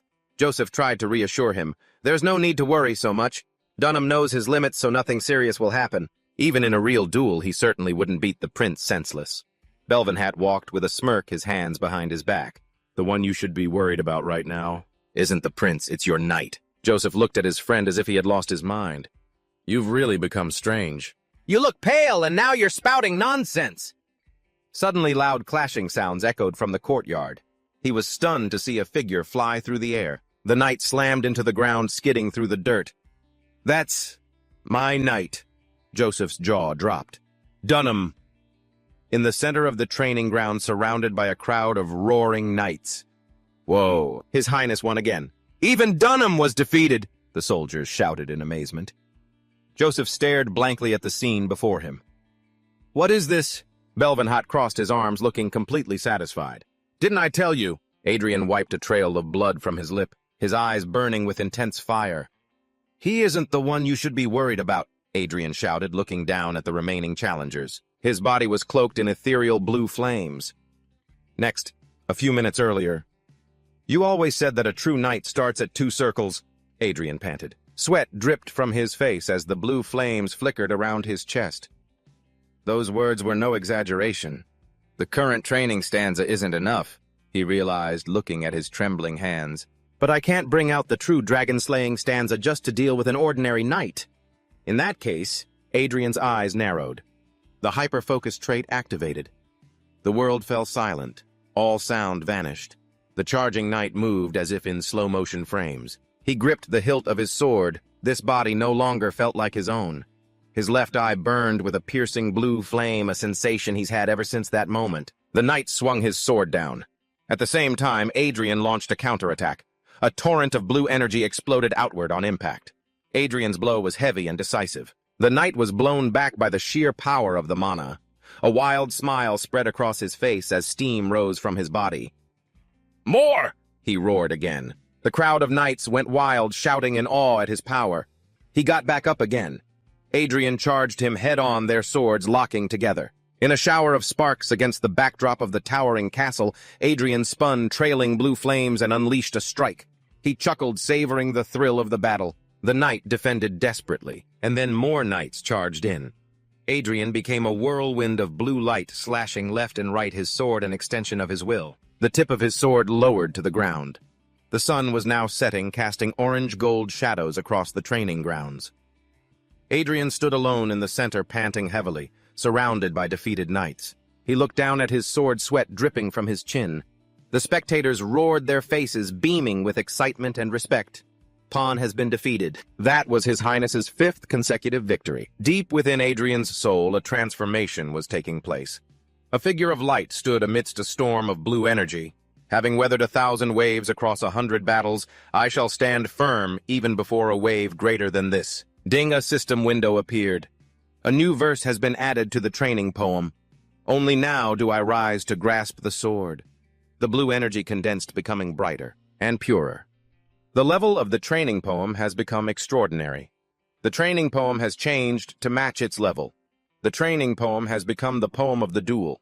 But, Adrian whispered, his vision blurring, I succeeded. His legs gave out and he collapsed forward. A pair of strong hands caught him before he hit the ground. Your Highness, are you all right?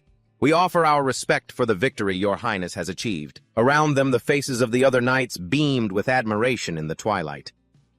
Respect to the first prince's sword, one shouted. Respect to his fighting spirit. Another yelled, we offer our respect for his victory.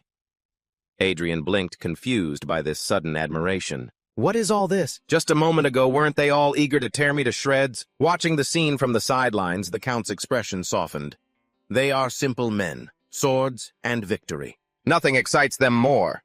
Looking at your face, you must have thought you'd only earn their resentment, the Count continued. A glorious defeat is worth more than a cowardly victory. When both sides have fought with all their might, does victory or defeat even matter? Still, another knight chimed in. Dunham is probably a little resentful, though. The red-haired knight said, he'd better be. He has to hand over that sword he boasted so much about to His Highness now. And another knight laughed heartily. Serves him right, he was way too arrogant about that sword. Adrian sat on the ground listening to their laughter. He chuckled softly to himself. I thought everything I knew had been forgotten and cast aside along with my mind magic. But it seems at least one thing hasn't changed. Indifferent in the face of defeat and worshipful of the strong, the spirit of the knights. The brilliant sunlight cast long shadows across the courtyard. The stones of Iron Lion Castle glowed as horses neighed, eagerly ready for departure. The carriage was ready while the knights bustled with final preparations. Adrian stood before the assembled crowd. A gentle breeze stirred the hem of his cloak as he gave them a warm smile. Well then, until we meet again. Count George Wallerden bowed deeply in respect. I sincerely pray for your well-being until then, Your Highness. Adrian nodded. You take care as well, Count.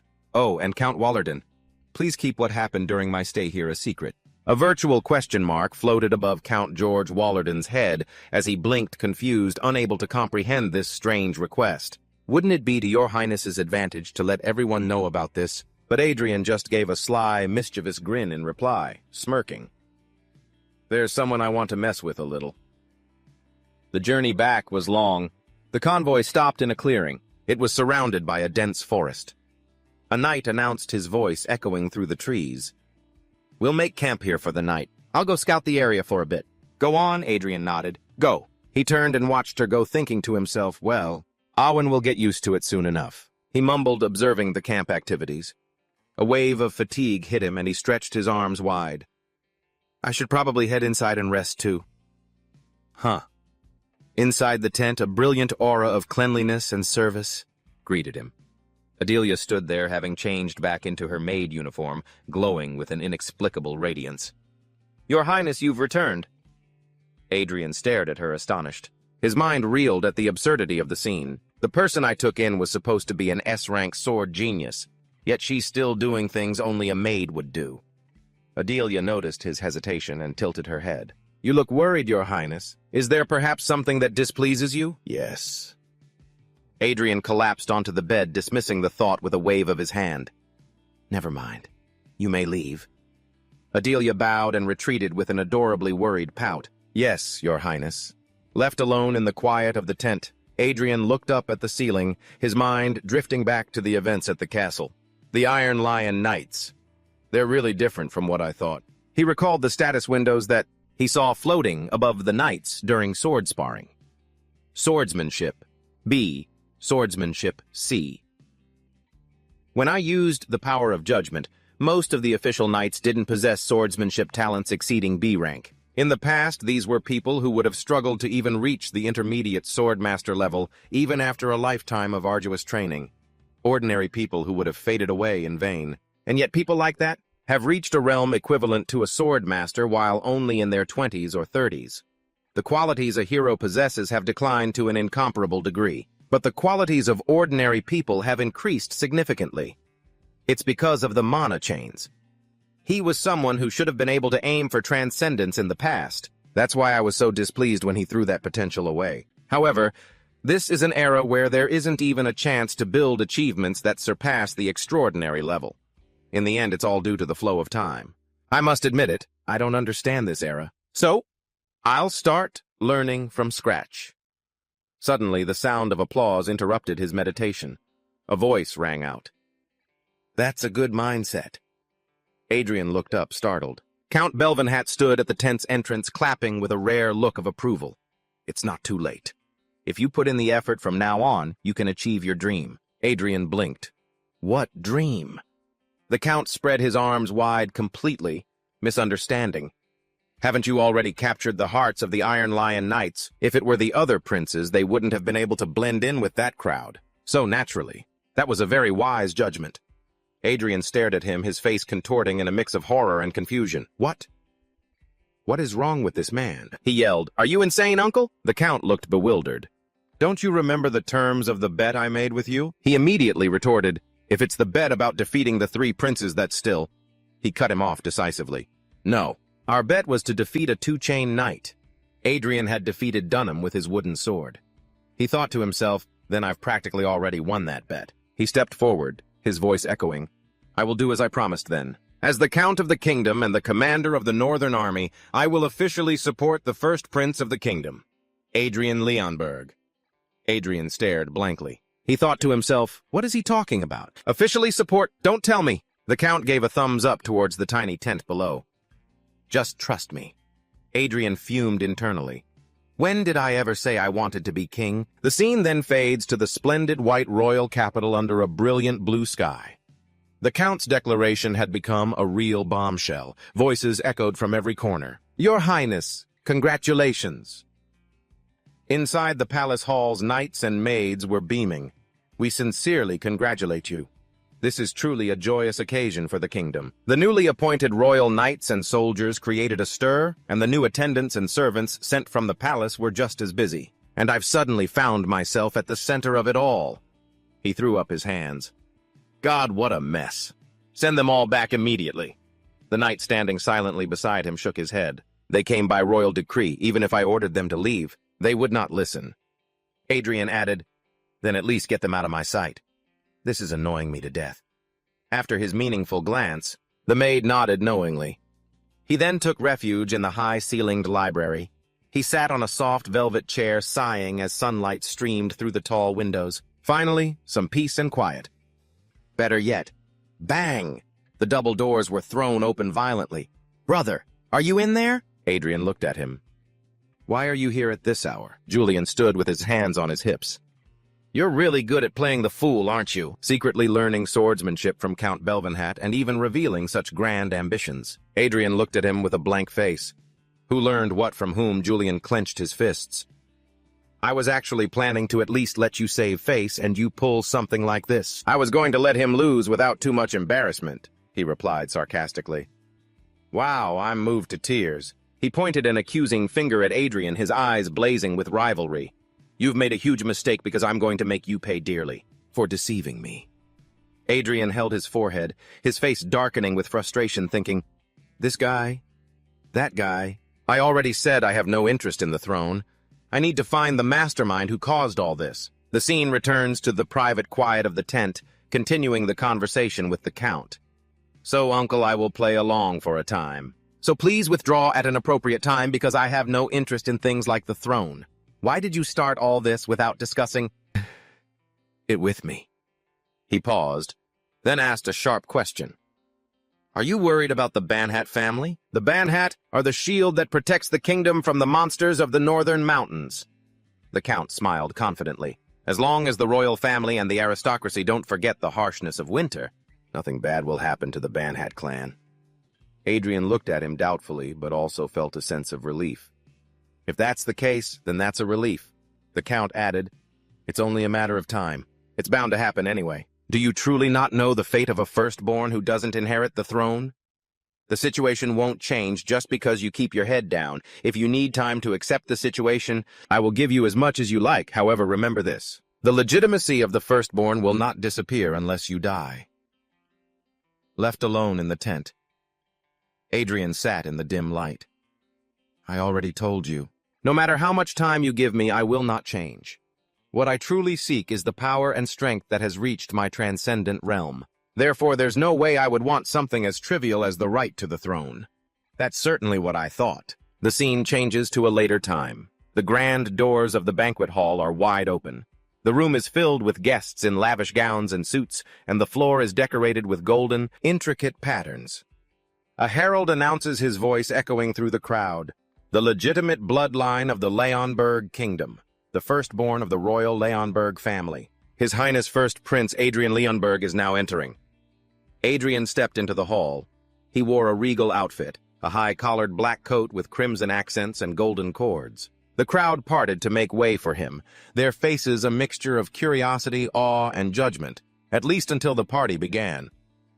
Adrian strode forward with a piercing gaze. The crowd was whispering. Below, the nobles, resplendent in velvet and silk, couldn't take their eyes off the completely transformed prince.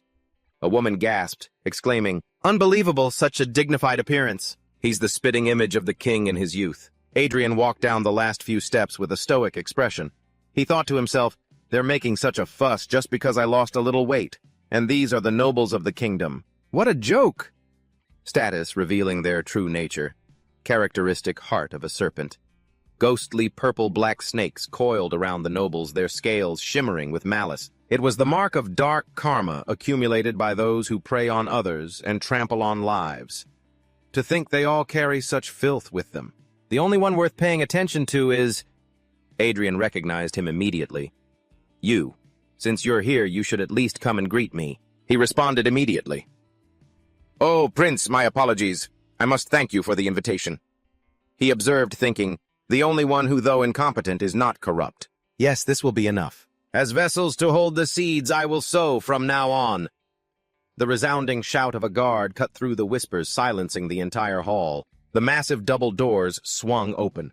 Officially recognized for his authority by the Emperor of the Bogon Empire, Marquis Montpoli of Bogon. As Adrian turned, a short, obese man with a colorful hat and a purple cloak swaggered in, followed by guards.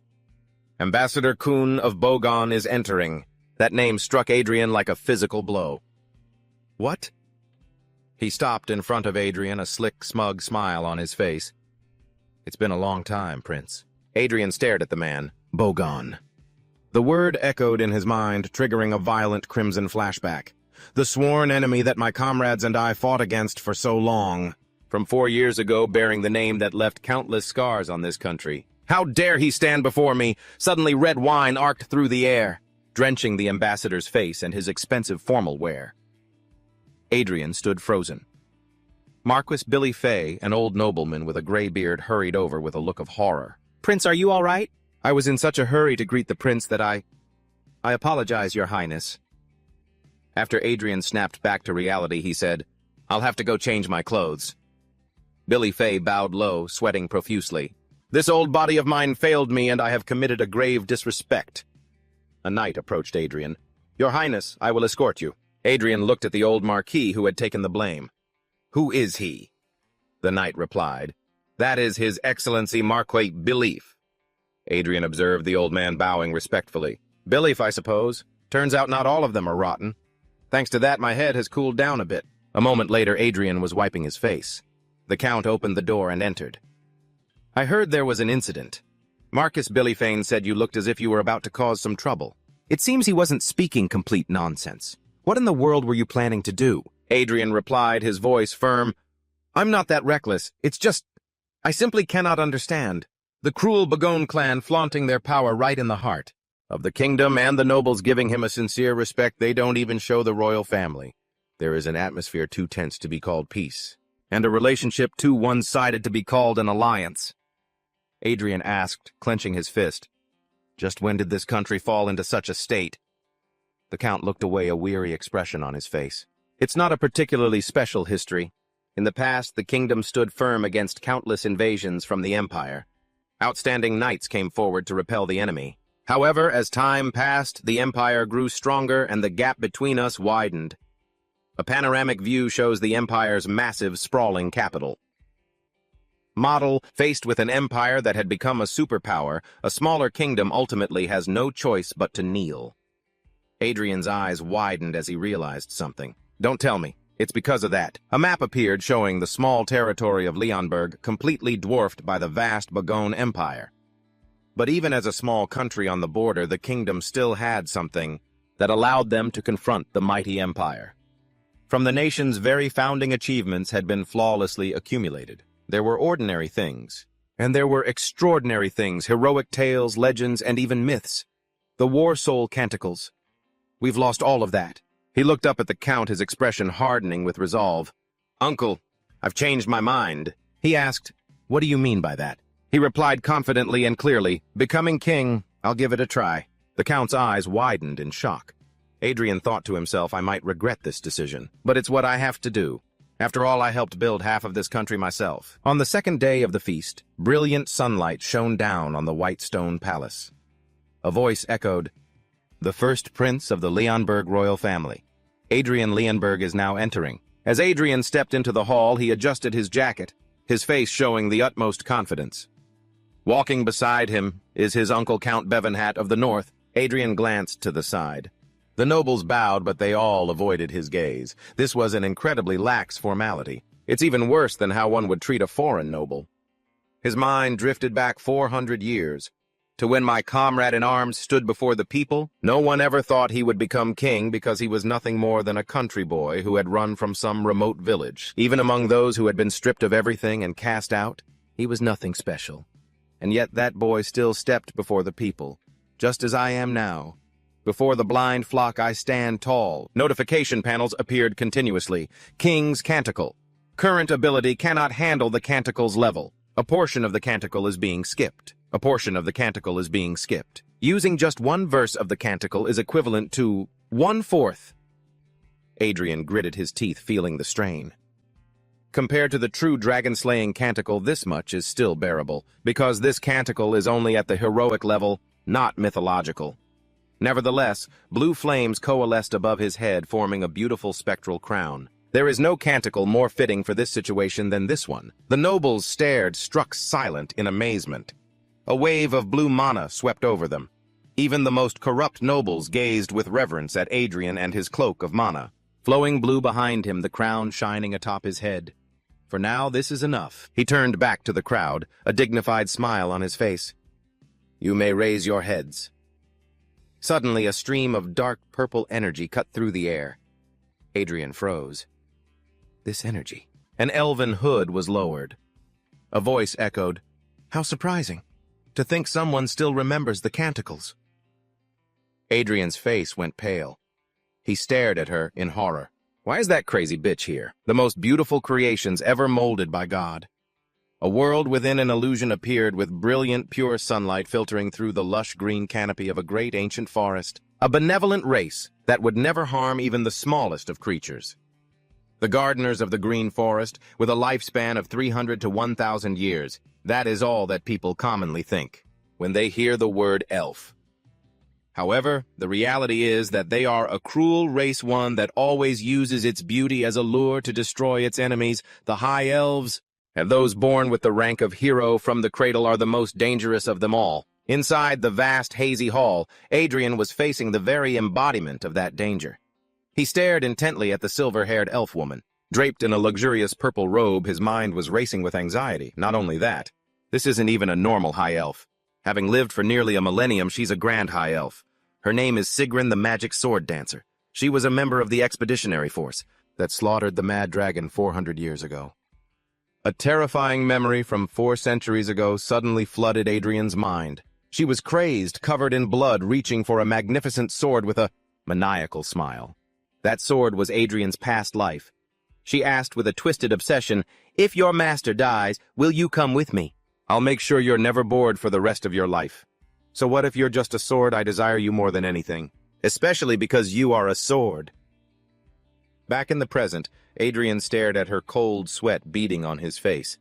And that's the same crazy bitch who tormented me to such a horrifying extent? She probably doesn't recognize me, right?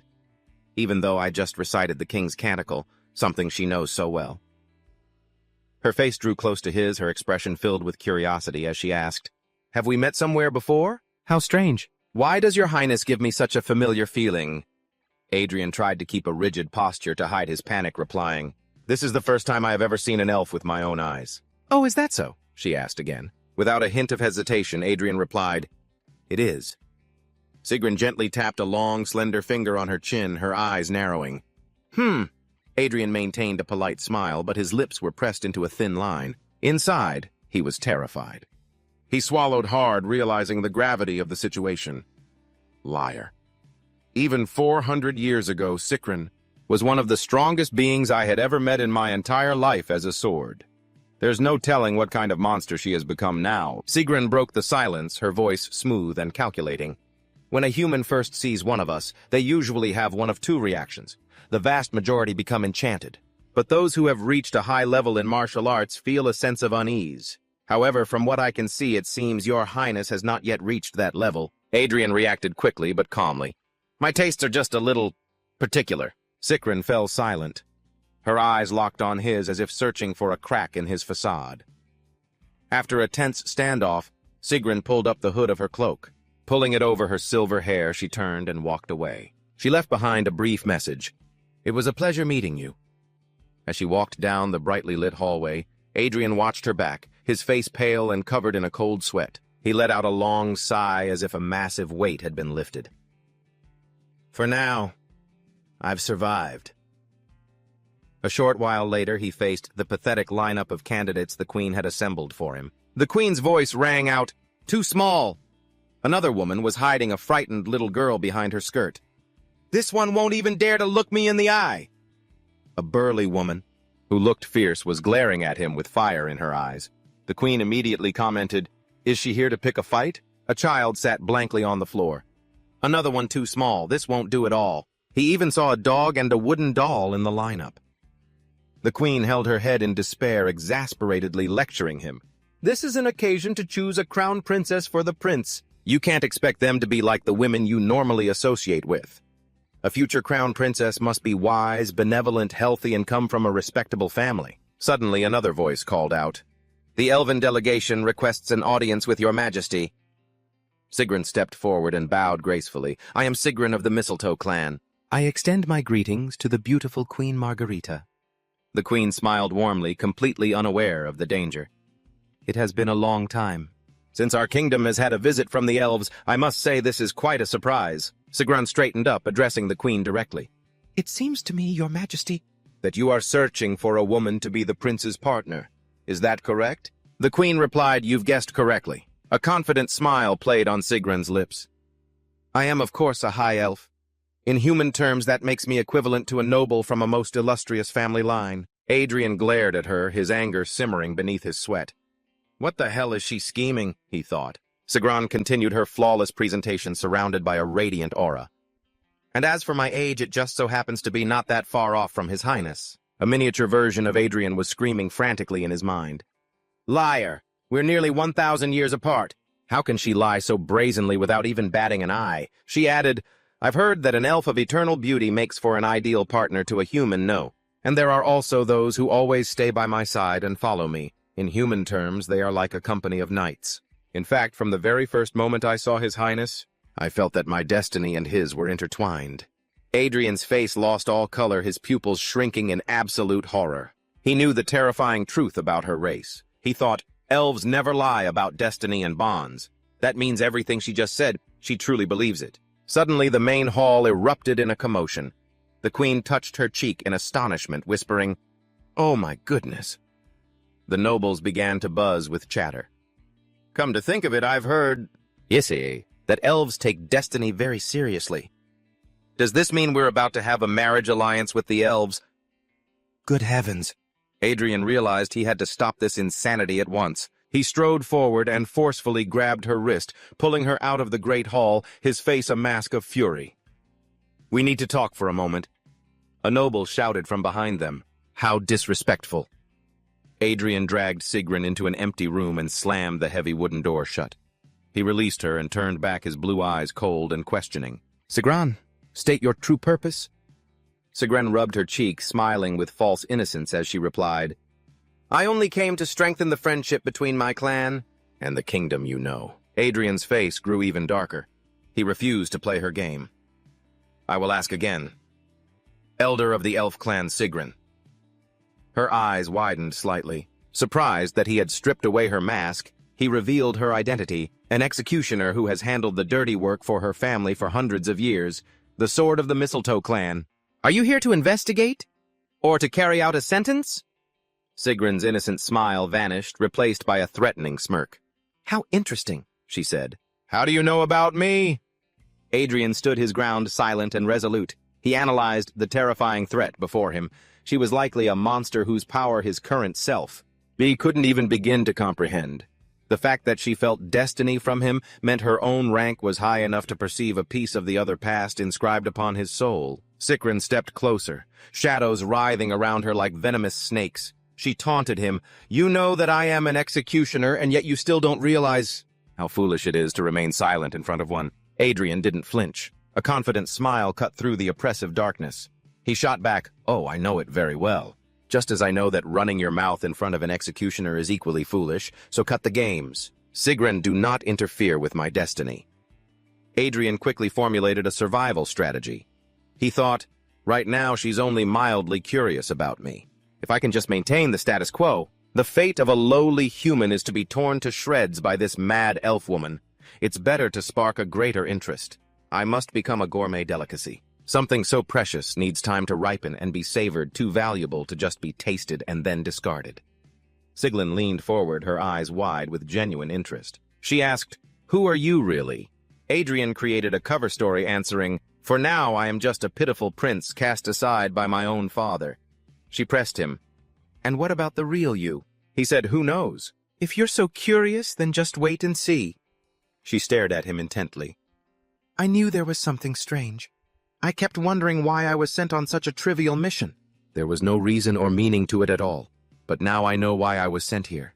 It was for you, my good sir." Adrian watched that crazed delight with absolute revulsion, his face twisting in disgust. Whether it was 400 years ago or now, she was still a completely terrifying woman. After reaching a dangerous agreement, the two of them stepped out of the room. They strode side by side down the red carpet of the main hall, Adrian holding Sigrun's hand tightly, putting on an act, a performance in front of the stunned crowd. The noble's jaws dropped as they passed by. Adrian stopped before the queen's throne, his face breaking into a charming yet completely fake smile. He announced, "I have something to say. I will be engaged to Sigrun." Sigrun clung to his arm, resting her head on his shoulder with a blissful smile, her cheeks flushing despite his confident exterior. Adrian was dying on the inside at the thought of having to call her name so affectionately like this. "For now I can't go against Sigrun's wishes. An engagement, even if it's just to buy some time." He looked at the queen, delivering the decisive blow in his delaying plan. He said, "Because this is too important a matter to be decided hastily, I plan to take some time to get to know her better." The queen touched her chin. She looked relieved by this delay. "You agree that would be for the best?" Adrian analyzed the perspectives of all involved. For the queen, this time would be used to calculate the value of the engagement. For Sigrun, this time was for the delicacy meat to ripen. And as for myself, I will use this time to build enough strength to escape this crazy elf.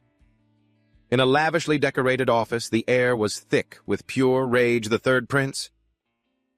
Julian slammed his fist down on the wooden desk, his face twisted with hatred and jealousy as he screamed, "Damn it, you bastard! The only thing you have on me is that you were born first." He stood there, his chest heaving with fury as he recalled the recent chain of humiliating events. The ghosts of thorns and roses haunted his mind. Not long ago, his uncle suddenly appeared and declared his support. Then he went and plucked the flower of the Iron Lion. And now he dares to aim for an elf. "I've already promised to duel that bastard soon." "Killing him would only complicate things, so I'll cut him down just enough so that he can no longer call himself a man. I will grind you into the dirt." The day of the duel arrived. Under a clear blue sky in the grand courtyard of the royal palace, knights gathered in large numbers forming an excited crowd of spectators. The referee stood proudly in silver armor and a red cloak, his voice echoing with absolute authority. This duel is under the official sanction of the commander, of the Royal Knights, and the holder of the noble title Silver Lion. I, Chamhill Stewart, hereby witness and confirm this duel. Therefore, no one is permitted to object to the outcome. Your Highnesses raise your swords. Facing a determined Julian the First Prince simply covered his mouth and let out a long, bored yawn. He looked completely unimpressed by all the pageantry. He thought to himself, it's just one sword strike. Why is there so much talking? Julian sneered with arrogant confidence. I've arranged so much for my dear older brother. I even brought a whole crowd. Do you like it? Adrian looked at him with dull eyes, his posture so relaxed it was insulting. Try not to disappoint the audience. I've been thinking about this for a while. You talk too much. Enraged by the blatant disrespect, faint blue lightning began to crackle fiercely around his body. I hope you can keep that same tone after this duel is over. However, Adrian's blue eyes suddenly blazed with a terrifying cold light. A massive blue aura erupted from his blade, turning the surrounding air into a vortex of mana. He swung his sword with horrifying lethal force. I was planning to play around a bit, but I'm kinda busy. Bam! A single blow sent the third prince flying backward like a broken doll. Julian slammed hard onto the ground, coughing up blood. The entire arena fell into stunned, absolute silence. Even the referee's eyes were wide with disbelief as he thought, is that really the first prince I once knew? The referee stepped forward, breaking the silence. The winner is His Highness the First Prince. I declare that His Highness the Third Prince is unable to continue. The crowd erupted in panicked whispers. No way! Adrian threw a contemptuous look over his shoulder at the murmuring nobles. These so-called nobles gathering to watch a children's fight. Then the rumors began to spread. As the nobles chattered, did Prince Julian really lose? He's one of the most promising prospects in the kingdom. How could he lose to the first prince who's only been training for a few months? Meanwhile, in the infirmary, Julian was covered in bandages. He awoke in a frenzy with a scream of ultimate pain and fury. You useless piece of trash, I will pay you back once and for all. A knight stepped forward and began to speak, as soon as the match was over. The first prince departed the capital with Count Bannerhat, who left with a visibly shocked expression. Where is he going? A knight answered hesitantly. Sir, he said he would head north to the Banner domain. Under a gloomy, snow-filled sky, the royal carriage was escorted by heavily armored knights. Crossing the frozen fields, Adrian sat comfortably with a smug grin on his face. Count Bannerhat observed him and remarked dryly, You've certainly learned how to ride a horse. Quite convincingly, Adrian beamed full of confidence. Once you get the hang of it, it comes pretty fast, doesn't it? The Count sighed, regretting his compliment. I shouldn't have said anything. You really need to learn some humility. But why are you in such a rush? The festivities are over. Wouldn't it be better to rest for a few days? Adrian's smile faded. There's no place for me in a capital in a kingdom that can't even recognize its own master and grovels before the Empire's dogs. I have no intention of pathetically begging for them to take my side. The Count considered this riding beside the carriage. You think you'll fit in better with soldiers and knights than with nobles. They aren't as sharp with numbers as the aristocracy, but they are far more conservative. Do you think winning their hearts will be easy? Adrian imagined himself cheering alongside the soldiers. Covered in mud, he returned to his confident smile. You build camaraderie by rolling around in the mud together. What's there to worry about? However, the Count still expressed his concern. I still can't shake the feeling that you're being too hasty. Adrian's thoughts darkened as a horrific image of Sickland. Holding a small, helpless version of himself came to mind. He thought to himself, it's because if I hesitate, I'll really end up marrying that madwoman. Even in the past, everyone she set her sights on met a ruinous end. I need to become stronger before that happens. In a peaceful capital, that's a distant dream, so I must leave. I will accelerate my own growth and forge my sword elsewhere, a place where a man is tested more than anywhere else. The battlefield is where I belong. The expedition arrived at the magnificent snow-capped peaks. The Count glanced at Adrian and then spoke. Those are the Blaze Mountains, the border our family has guarded for generations. Adrian shivered violently, wrapping his arms around himself. I'm freezing to death. The Count offered a simple solution. If you can't stand it, why not get back in the carriage? Adrian stubbornly refused. No, it's fine. I have to get used to this cold. The old tutor was comfortably peeking out. I feel like I'm just getting in the way, to be honest. This old man is taking up an entire carriage. Adrian added seriously. What did you even come here for? The old man laughed heartily. If not now, when would I ever get the chance to witness this harsh north for myself? Besides the book I'm writing this time. Is certain to be of help to your highness? Adrian turned away. He grumbled to himself, this old man is such a pain. He looked over at the loyal knight riding beside him. Awen, are you all right? The wind up ahead will be bone-chilling. Awen smiled brightly. I'm fine. Adrian added, if it gets too hard, we can always switch places. Her body was trembling, but she spoke to him earnestly. As a knight, how could I possibly put my own comfort first? Adrian smiled, relieved. At least one of them is full of enthusiasm. What a relief. Meanwhile, the rest of them were disgruntled, complaining about being dragged along by royal order. If Cass were here, he'd whip them into shape properly. A while earlier, the king had told Adrian, the royal knights are not your personal order. Don't you also keep many knights directly? Under your command, though I wonder if you've ever truly considered them knights. Adrian scowled, venting about the king's inflexibility. That damn narrow-minded old man. That's why Cass couldn't come north with us. Even though I acted as an executioner, he's still my man. The king's attitude feels a bit excessive. There's clearly something going on behind the scenes. Suddenly the weather turned harsh. The snowflakes became a furious blizzard in an instant. The wind howled violently. Count Banner's shouted commands cut through even the roaring storm. We need to move faster. We'll be trapped by the blizzard and unable to move. The snowflakes had turned into a fierce snowstorm. In the blink of an eye, it became a brutal, forced march. We'll have to leave the carriages behind. The Count glanced back and yelled, Take only the horses and proceed on foot. If we don't hurry, Adrian thought.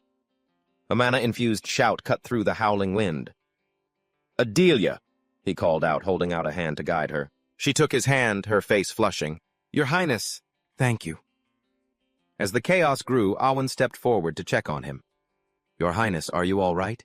I'm fine, Adrian answered firmly. The strong wind nearly blew the knights over. They shouted to maintain order. Watch out, you're going to crash. Wait, the wind's too strong. Frustrated Adrian stepped forward. Awen, take care of Adelia. Awen responded immediately. Yes, Your Highness. Seeing the soldiers struggling with their heavy equipment, Adrian shouted in a rage, You fools, drop your shields. Of course you're getting knocked over. When you're holding giant shields like that, draw your swords and get rid of anything cumbersome. We can come back for it later, you the big guy. Take the lead now. Everyone form a line behind him. The seasoned northern knights observed this display of leadership. With deep respect, one of them remarked, Looks like we won't need to intervene. I was going to let him go through his initiation before helping out.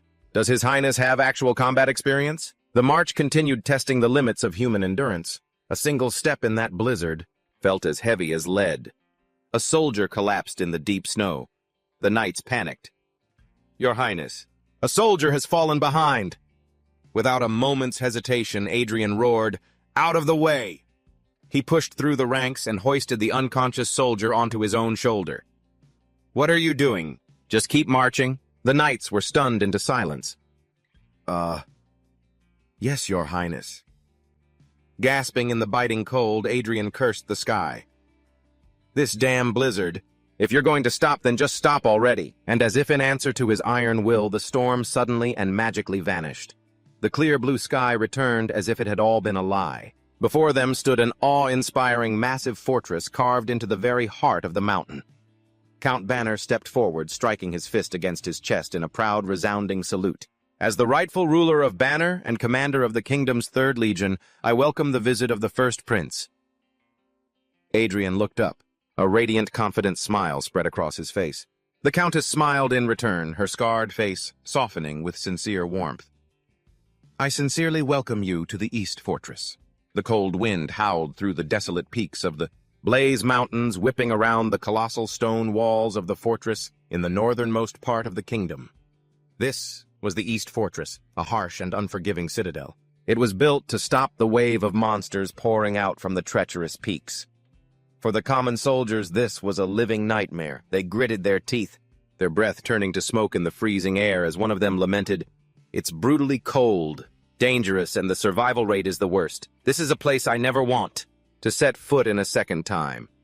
In contrast, those born and raised in Bannerhat considered protecting this massive gate their lifelong pride. The heavy iron gate groaned open, welcoming a sliver of pale winter sunlight. Standing solemnly in the inner courtyard was a young man with sharp features and dark blue hair wearing black armor lined with white fur. He slammed a fist to his chest in a disciplined salute before Count Buvenhat and declared Vincent Bannerhat. As of today, I am ending my duty as the acting commander and returning to my position as commander of the Ranger Corps. It's a relief to see you've returned safely, Father. The Count placed a warm hand on his shoulder, a rare smile softening his weathered face. You've done well, Vincent. Standing nearby, Andrian watched the exchange with amusement. Leaning in with a mischievous grin, he cut in. What's this, sir? You have a son? The Count replied, Do you think I'd reach this age? Without having a single child. The protagonist pointed and added, Now that I look closely, the two of you look quite alike, especially that stubborn mouth. The Count then made the formal introduction. Vincent, this is His Highness the First Prince Adrian. Vincent stepped forward, his stern face emotionless, and bowed respectfully. Commander of the Ranger Corps, Vincent of House Buvenhat greets His Highness the First Prince. Adrian flashed a radiant smile, seemingly oblivious to the underlying tension. However, beneath the polite exterior, Vincent clenched his teeth. He stared at the ground, his mind blazing with indignation.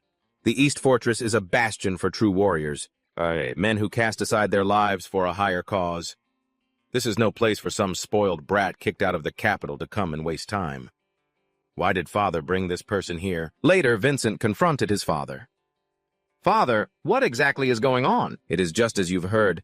I have decided to become his patron, and Andrian will be staying in Bannerhat for the time being. Hearing this, his voice grew more irritated. Hasn't even the king abandoned him? Isn't he that scoundrel you yourself once harshly criticized for his lack of talent? The Count turned his back and said simply, People can change. I only ask one thing of you, Vincent. Observe him without prejudice.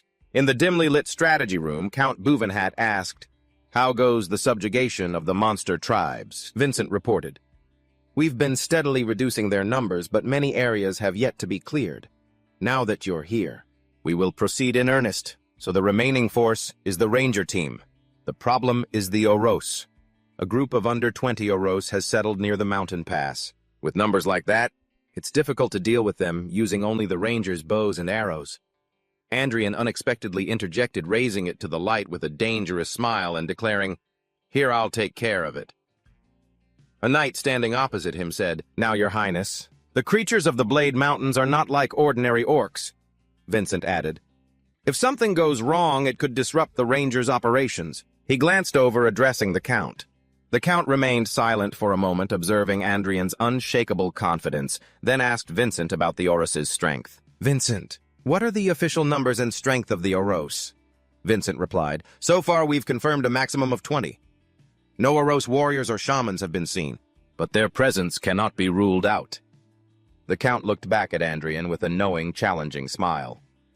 Are you confident? The words made Vincent jump in immediately. Father, that pass is one of the main routes for the Rangers. If we make a mistake and it turns into a prolonged battle, future campaigns will become twice as difficult. And if something were to happen to you, Bannerhat's reputation would be damaged. The protagonist looked at him and thought to himself, He's taught this one very thoroughly, hasn't he? The Count just replied nonchalantly, That's enough. Don't worry anymore. Andrian, what do you need? Andrian listed immediately. First, 3 guides. Upgrade my men's equipment. If you have crossbows, lend us some. The Count nodded in agreement. That's not difficult. I'll arrange it. The knights looked at each other, not daring to say anything. A moment later, the protagonist's voice rang out. We will move out. The assigned escort team form up knights. Handy looked completely bewildered. Forgive me. What do you mean? Andrian explained the situation with a bright smile. We've received a mission to subjugate an orc tribe. There are 20 enemies which may or may not include warriors or shamans. He replied, stunned, Your Highness, the 3rd Legion is already here, so why must we? Our mission is to escort you. Andrian replied smoothly, Well then that's perfect. You have to follow me to protect me anyway. The message from the 3rd Legion should arrive today. Get your equipment and report back to me. The protagonist thought to himself, whether I like it or not, these are the soldiers assigned to me. I might as well make effective use of them. They weren't reliable during the blizzard, but... He narrowed his eyes, his blue pupils flashing, as the special power-activated status windows appeared above the knights. Han's deck attributes: swordsmanship C formal drills, encirclement defense, infantry defense formation. He silently assessed them. They were elites chosen by the royal family. Looking at the knight named Joseph, the status window revealed skills in interrogation and disguise. Adrian narrowed his eyes suspiciously, even though a suspicious person had infiltrated. Outside, Adrian approached with Vincent. Adrian asked in surprise, "Are you the guide?" Vincent frowned, warning, "Your Highness may not realize it, but if this fails, the consequences will be far greater than you can imagine." Adrian gave a warm, reassuring smile. "We will not fail." Vincent snapped, "You're taking this far too lightly, Your Highness." The air between the two immediately grew tense. Adrian maintained his smile and analyzed Vincent's strength. Couldn't see his status window. He must be at least a 3-chain knight. He realized the people following Vincent were actually knights disguised as rangers, and smiled inwardly at this hidden safety net. Before departing, he ordered Adelia to stay. "Adelia, don't worry, I'm not taking you with me." He knew of the violent nature of her latent ability, and thought it would be troublesome if her trait awakened in the wrong way by accident. She replied to him, "I apologize, my lord." The expedition ventured deep into the frozen wilderness. Adrian marched at the front, leading the formation through the frost-covered trees. Vincent grumbled incessantly to everyone, "Conserve your stamina while walking. If your stamina drops, your limbs will grow stiff and your combat ability will be affected, especially in the snow and ice of Blaze Mountain. Rangers, you must watch your footing." The prince thought to himself, "This guy lectures worse than my own father." Suddenly a rustling sound broke the silence. A white rabbit darted across the snowy path. Vincent let out a sigh of relief, but his instincts kicked in.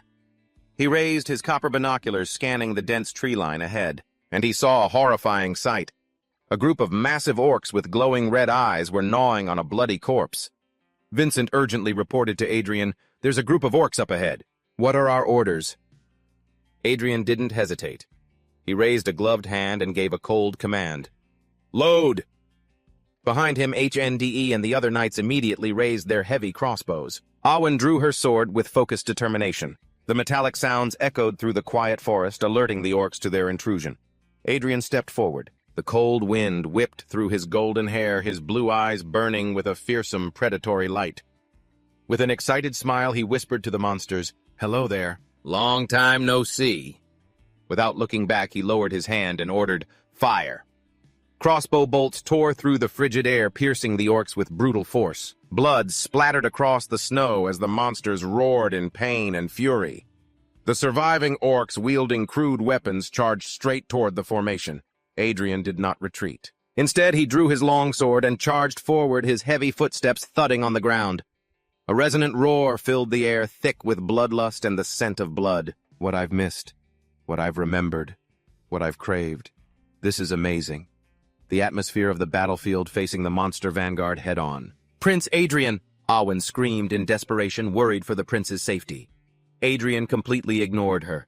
"Don't you dare come here!" He stood firm in the snow, raising his sword in a perfect defensive stance. Adrian's smile deepened, bordering on madness as he breathed in the chaotic air. And he warned with a chilling smile, "One wrong step and you'll all be swept away." As the battle erupted, the blue light in Adrian's eyes was suddenly eclipsed by a violent crimson glow. The white, snowy landscape blurred. It was replaced by a deep memory from over 400 years ago. It was the story of a lone man with a burning hatred for orcs, a man who fought without rest. A lament from a father exhausted by endless battle. The fleeting song of an extraordinary, vengeful warrior. That ancient blood-red aura erupted from Adrian's body. It swirled around him like an infernal flame. The red energy enveloped his sword, which hummed with deadly power. Ancient words echoed in his mind. "I piled up the green corpses and climbed the mountain, and below a red lake stretched out." He looked down at the scene of carnage with a terrifyingly serene smile. A system window confirmed the presence of the ancient power singing its verse of vengeance. The scene shifts elsewhere. In a dimly lit room, long shadows danced on the opulent walls. A heavy leather pouch of coins landed on a mahogany desk with a soft thud. An orange-haired knight looked anxiously at the figure sitting in a deep red velvet armchair. They say people die all the time at Winter Castle, he murmured, his voice laced with fear. The older man in the chair leaned back, a sinister and arrogant smile spreading across his face. Don't worry, there won't be any war. What can that piece of trash prince possibly do there? He'll probably just hide in the castle and try to steal all the credit. The one who matters isn't that brat, it's Bevan H. Keep an eye on Winter Castle and report anything suspicious to me. Can you do that? The orange-haired knight snatched the pouch, his earlier fear replaced by a greedy and confident smile. I will do my utmost, Count. The warmth of the noble's study shattered, replaced by the cold, brutal reality of the snowy battlefield. The air was thick with the metallic stench of blood and the deafening roars of monsters. The orange-haired knight stood in the snow, his breath forming panicked clouds, his face pale with terror. As he stared at the giant green monster before him, he thought, "This is what I heard. But this can't be happening. This is completely different from what that old man said." In the background, Awen, her dark hair flying in the cold wind, shouted, "First rank, maintain formation and advance." A giant orc swung a crude wooden club. It slammed into the line of knights. Crack! The orange-haired knight gasped, stumbling back in terror, sweat pouring down his face. His mind reeled. "Damn it, what should I do?" Awen's voice cut through the chaos once more. Second-rank attack.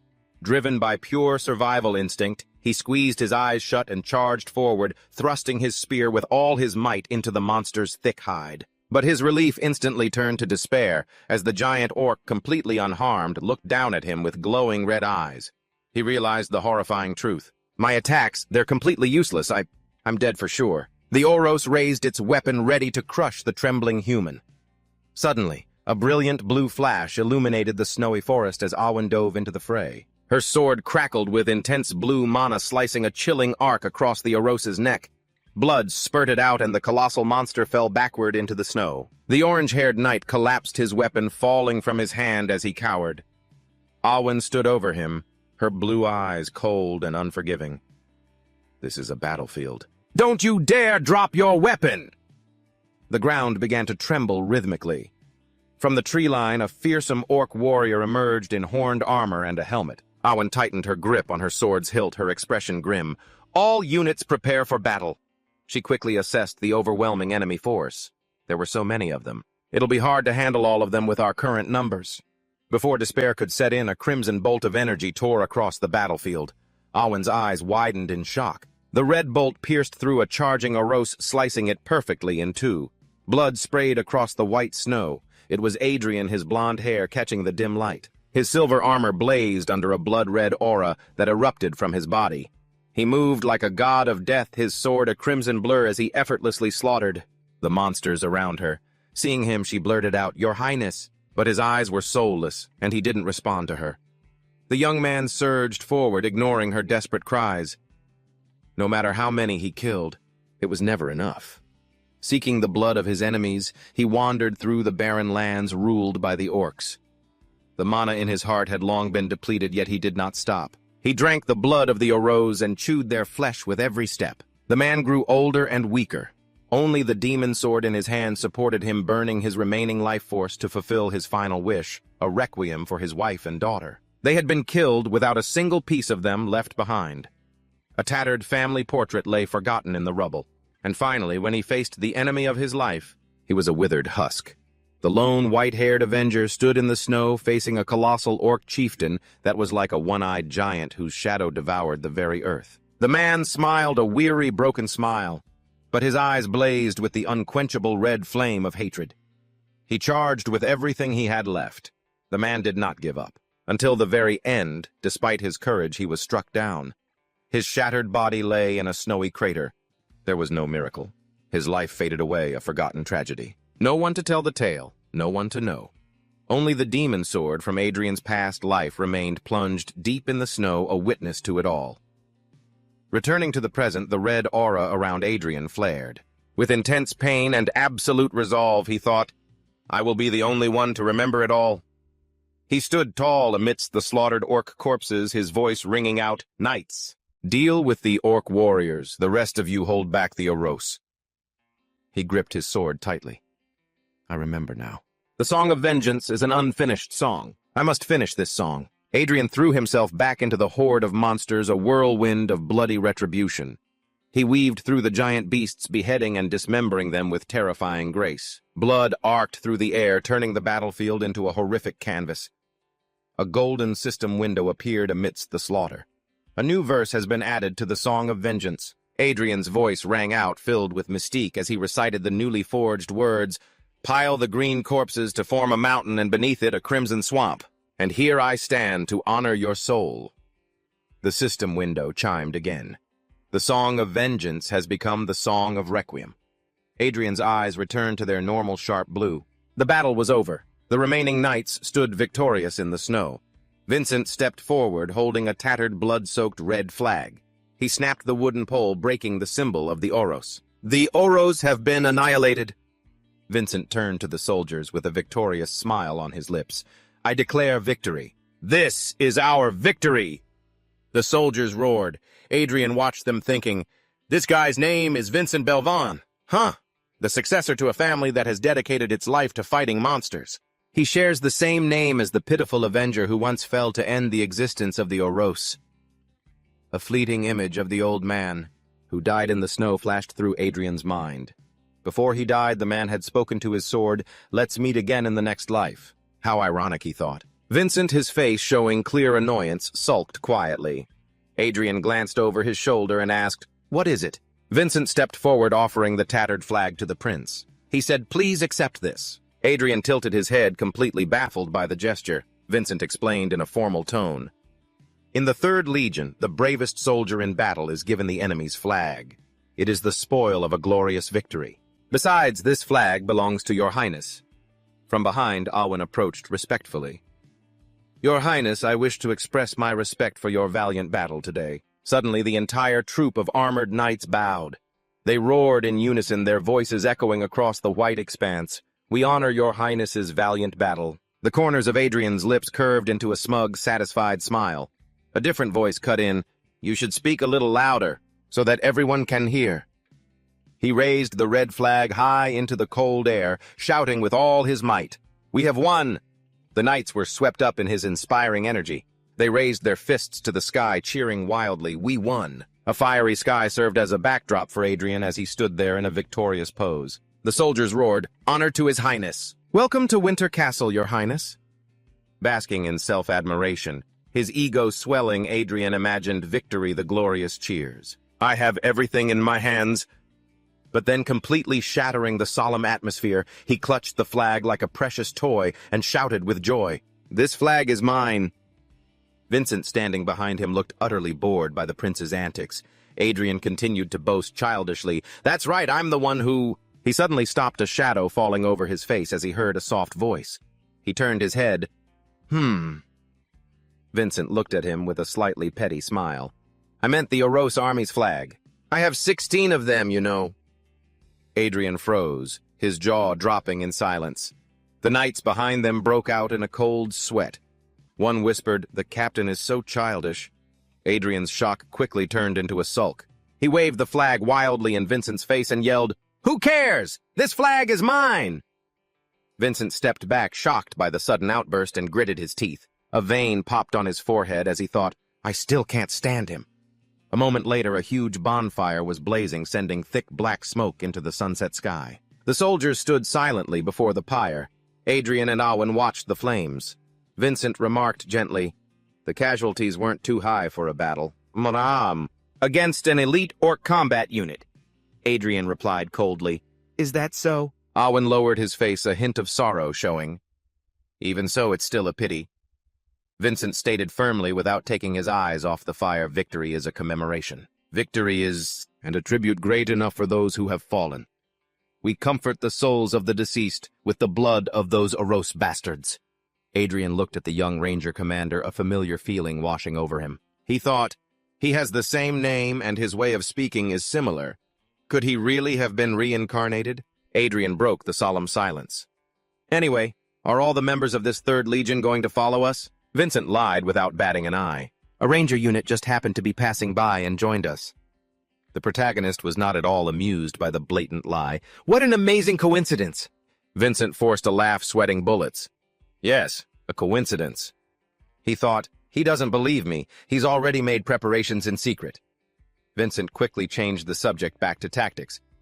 By the way, it's strange that an orc combat unit came all the way down to the foot of the mountain. Very strange. And it's odd that the rangers didn't detect their movements. We should head back quickly. The towering spires of Winter Castle were bathed in the golden light of the setting sun.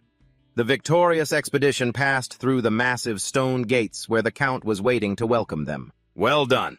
Congratulations on returning safely, everyone. Adrian immediately puffed out his chest, waving the tattered red cloth. This enemy flag is mine, he declared, waving it vigorously from side to side. The knights surrounding him laughed and clapped, showering him with praise. That's amazing, Your Highness. You captured an enemy flag in your very first battle. A short distance away, Awen and 2 other knights watched with lifeless eyes. One knight sighed, His Highness is bragging about that again. The other added, I think he's done that 11 times now. Awen remained completely silent. Adrian continued to boast, Yes, I was the only one. Suddenly the Count interrupted, pulling Vincent aside to report and ask about the unusual situation in the mountains. Vincent reported, explaining that the Oros unit appeared far too early. They might have found big prey or something happened deep within the mountains. The Count added, Neither of those possibilities bodes well for us. I wanted to let everyone rest, but this is important. Follow me. As Vincent left, he stopped and glanced over his shoulder. Your Highness, thank you for your hard work. Adrian watched him go, confused, and asked, He's acting strange, isn't he? Awen smiled and explained, Knowing his rough personality, he's probably embarrassed by his own sudden change in attitude. Before Adrian could think it over, a breathless voice called out, Your Highness! Adelia ran toward him, her face filled with obvious relief. You've returned safely. She stopped in front of him, panting, her large blue eyes trembling with worry. I was so worried that you might get hurt or lost. Adrian's expression softened into a gentle smile, just as she looked up hopefully. Yes. Adrian's gentle smile instantly morphed into a boastful grin as he shoved the tattered flag in her face and asked, Do you have any idea what this is? Night fell, blanketing the quiet room in darkness. Vincent spoke up. We will be forming an investigative ranger unit to deploy into the mountain region. In the coming days, we don't know what we'll encounter there. Therefore, only elite personnel with specialized mountain terrain reconnaissance skills will be sent. In other words, your participation is not required. Adrian slumped in a velvet armchair, pouted like a child. I don't really get what you're saying. Why did you bother coming all the way here just to give me this report? Vincent, clearly uncomfortable, avoided his gaze and replied, The commander ordered it. Adrian looked at him, realizing the hidden intention. It seems my uncle wants us to be friends. It's not that difficult, I suppose. Adrian sighed and replied, Fine. You may leave now. Make sure you get some proper rest. Vincent bowed and left. The heavy wooden door clicked shut as Adrian sighed wearily. He sat alone in the dim light, the red flag lying silently on the polished wooden table. I got too swept up in the battle today. That was the first time I recited an ancient epic without messing up a single stanza. This will likely continue, with all the epics that I remember anyway. The things I have aren't truly mine, but at the same time, they don't belong to me. I have to make them completely my own, just like the Canticle of Vengeance. Now it's a Canticle of Requiem. Suddenly, a sharp sound shatters the silence. Adrian snaps his head toward the window. Another sound follows, and he looks toward the glass panes. Lit only by the moonlight, he murmurs, a starling. But as Adrian focused, he held his breath and realized, wait, that's not what that creature is. It turned its head. Its eyes were glowing purple voids. A terrifying, chaotic aura of dark purple energy radiated from its small body. Adrian stared at this grim omen. The blood in his veins seemed to freeze. He realized the horrifying truth that was no ordinary bird. Looking at the bird, Adrian thought to himself, that bizarre bird, it's obvious someone sent it here. From within the bird, a voice rang out, Your Highness, do you like the gift I sent? That familiar voice made Adrian realize, so it really is her. But a starling, he asked, wondering, could it be that the reason the orcs appeared at the foot of the mountain was you, Sigranda? I was only hoping Your Highness would get to face a more mundane enemy. Please happily accept this gesture of mine.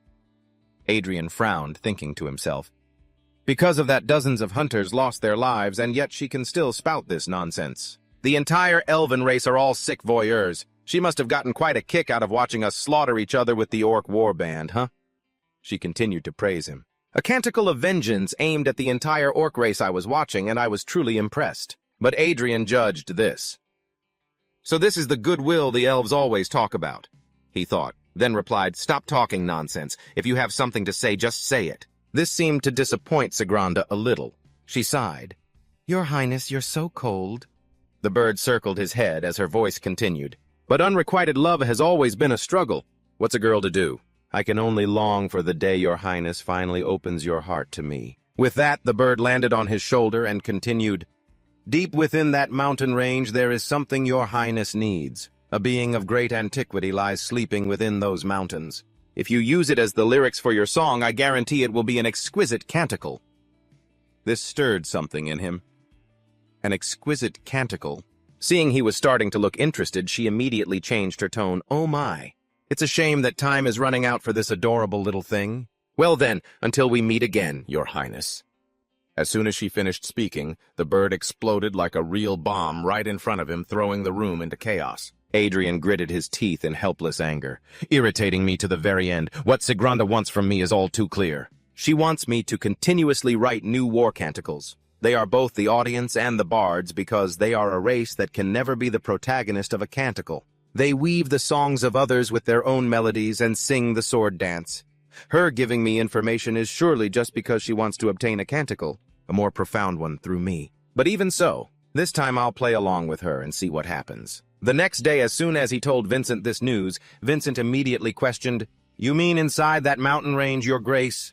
Hunters go in and out of that mountain like it's a marketplace, but that's only on the outskirts. Of those who have ventured deep into the mountain, not a single one has ever returned alive." This startled Adrian a bit.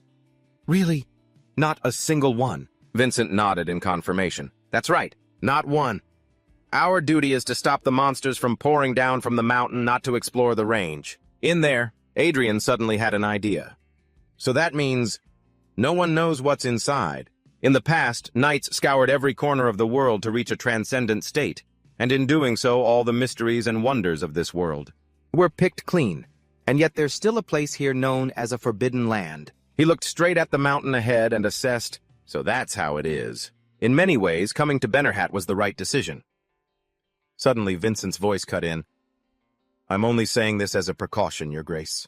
Please, your Highness, you must absolutely not entertain the idea of going deep into that mountain range." Understanding what he meant, Adrian waved his hand dismissively.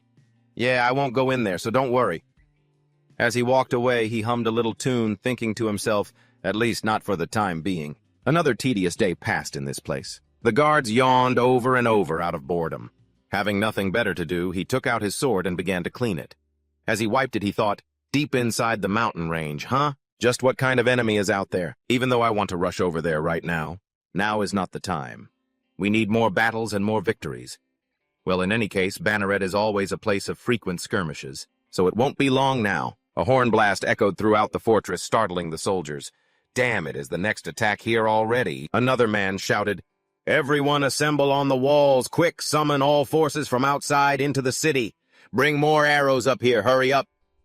He followed them to see what was happening. Just as he was trying to see what was going on, Veo's voice commanded the soldiers, "All archers to your positions." He and Awen then ran over anxiously, calling out. Uncle Veo turned and replied, "Ah, you're here." Then he pointed forward. "It's over there." On the opposite mountain, a few tiny figures appeared fleeing towards the fortress.